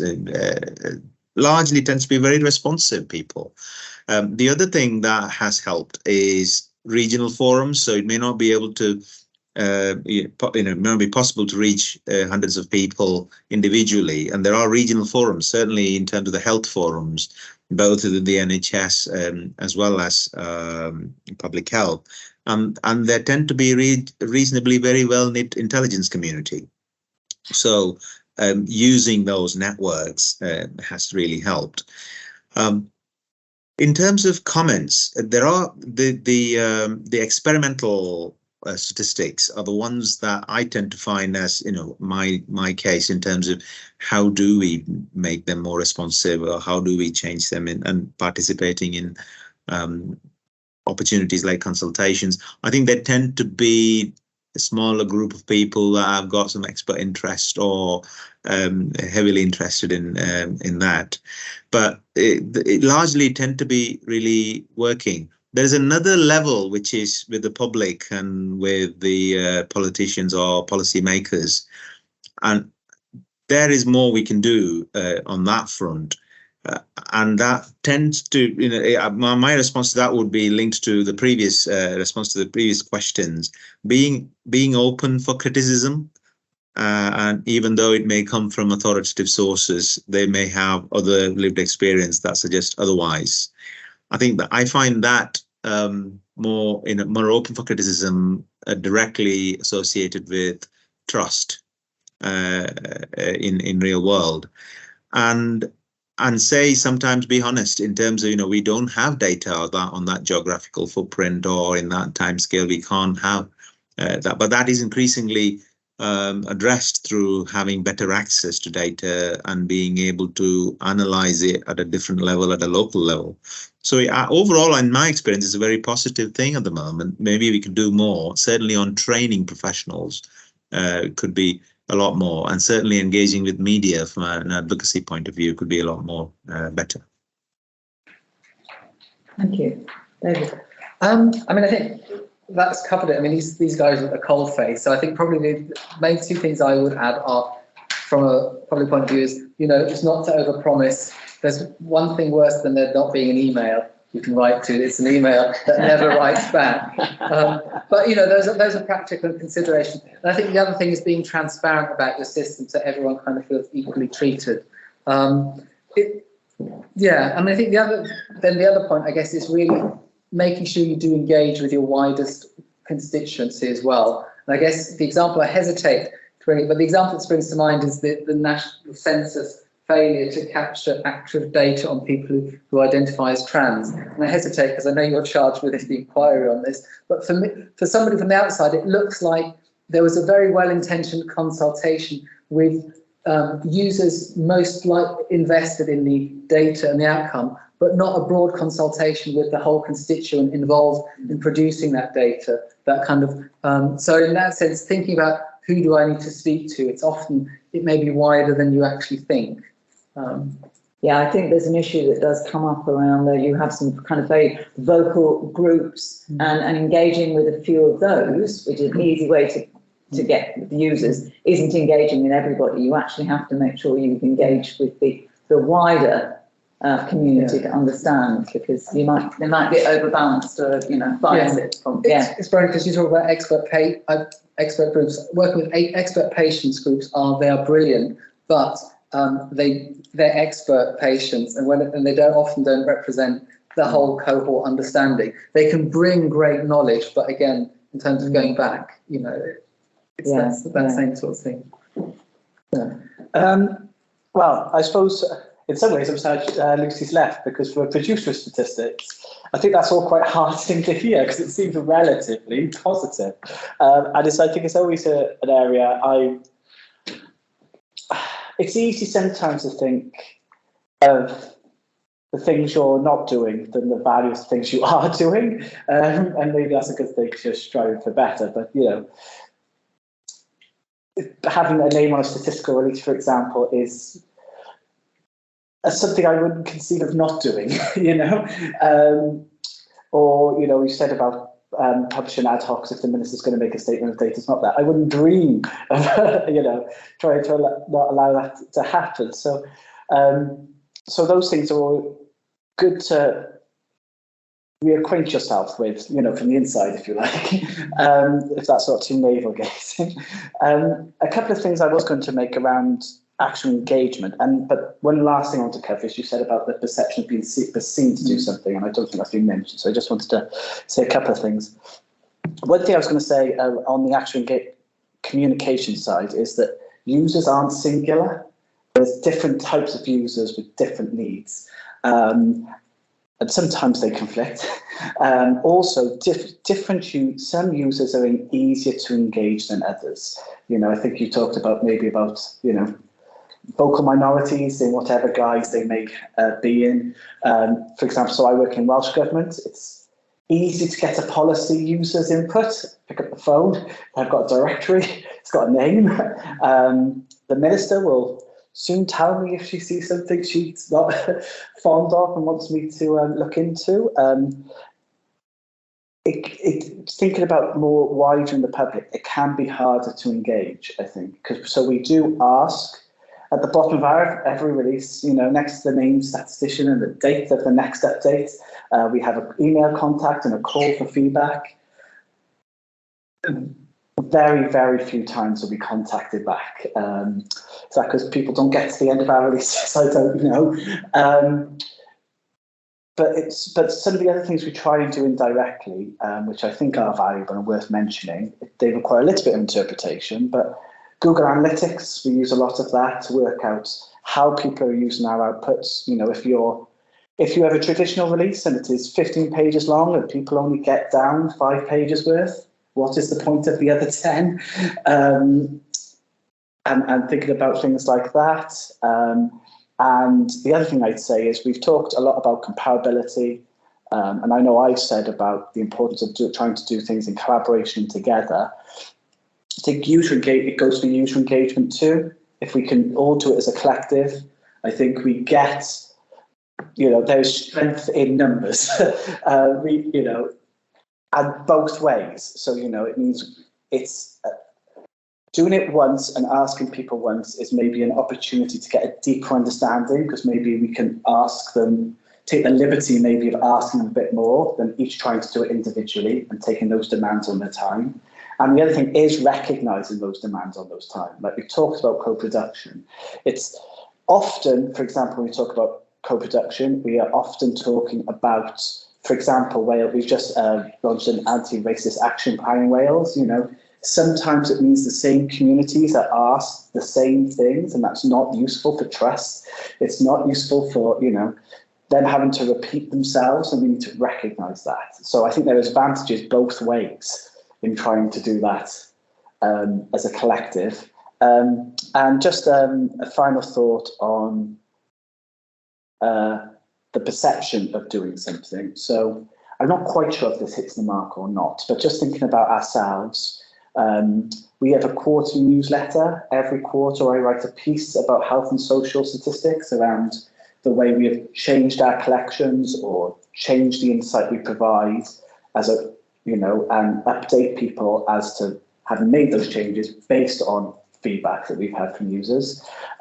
We have gone into other areas using statistical articles or chief statistician blogs to respond to questions that have come up. I mentioned pathways earlier and trying to explain that. And as a statistician, I find that as a statistician in a ministerial department or nation, I find that particularly useful as a statistician to have a voice and be able to communicate with the outside world, if you like, on a topical issue without, you know, the potential of needing to go through comms and the political angle that it could be perceived as, even if it hasn't been altered in any way, you know. So, for example, a blog from the Chief Statistician of Wales is seen as more independent than if the same statement came from the Welsh Government Press Communication Department. And hopefully you can see that by definition. And so I think those are just a couple of examples of things we've tried to do. In between those blogs and traditional reads, we also try and do statistical articles, which also try and respond to those. And the final thing I'll probably say is, and this covers a couple of other things, is when we put something out there, read what's written about it, you know, understand the questions or narratives that people are picking up, the mistakes they're picking up from your commentary, and then act on those to try and make those areas easier to understand. Great, some very good sort of like closing remarks there. Just the last sort of couple of minutes. And if anyone hasn't, once again, say if anyone hasn't had a chance, put something in the chat and we will capture it. So final thoughts from the other panel members, just a sort of minute or so. Ed, any final thoughts? I mean, we will be writing up and taking forward, obviously. I think I really look forward to the write-up because there's been so much, you know, from the fellow panelists, which I think has been really, great. No problem. Great, really great content. Yeah. I think Sophie was saying it's been positive. I think this is a really positive conversation because I do think that there's an opportunity for the community of people who care about health statistics to kind of not just produce what's already been produced and do it in a way that's comparable across the UK and all that, but actually to try and influence and inform and shift the way health is talked about more broadly. And I think that's, you know, I'm really sort of heartened by what we've discussed this afternoon. Really good. That's great. Exactly. Any final thoughts? No, it's been a pleasure to be part of it. I think it has certainly reinvigorated a lot of things to take statistics to society even more. Thank you. Thank you. David, anything? Likewise, really positive, I think, to come here and hear how keen and passionate, you know, providers of statistics are to reach the public. And I think it's exactly that. It's taking that information to people so they can use it. Always passionate. I think that's always something that comes out of these statistics meetings. Really, really keen, very passionate. Yes.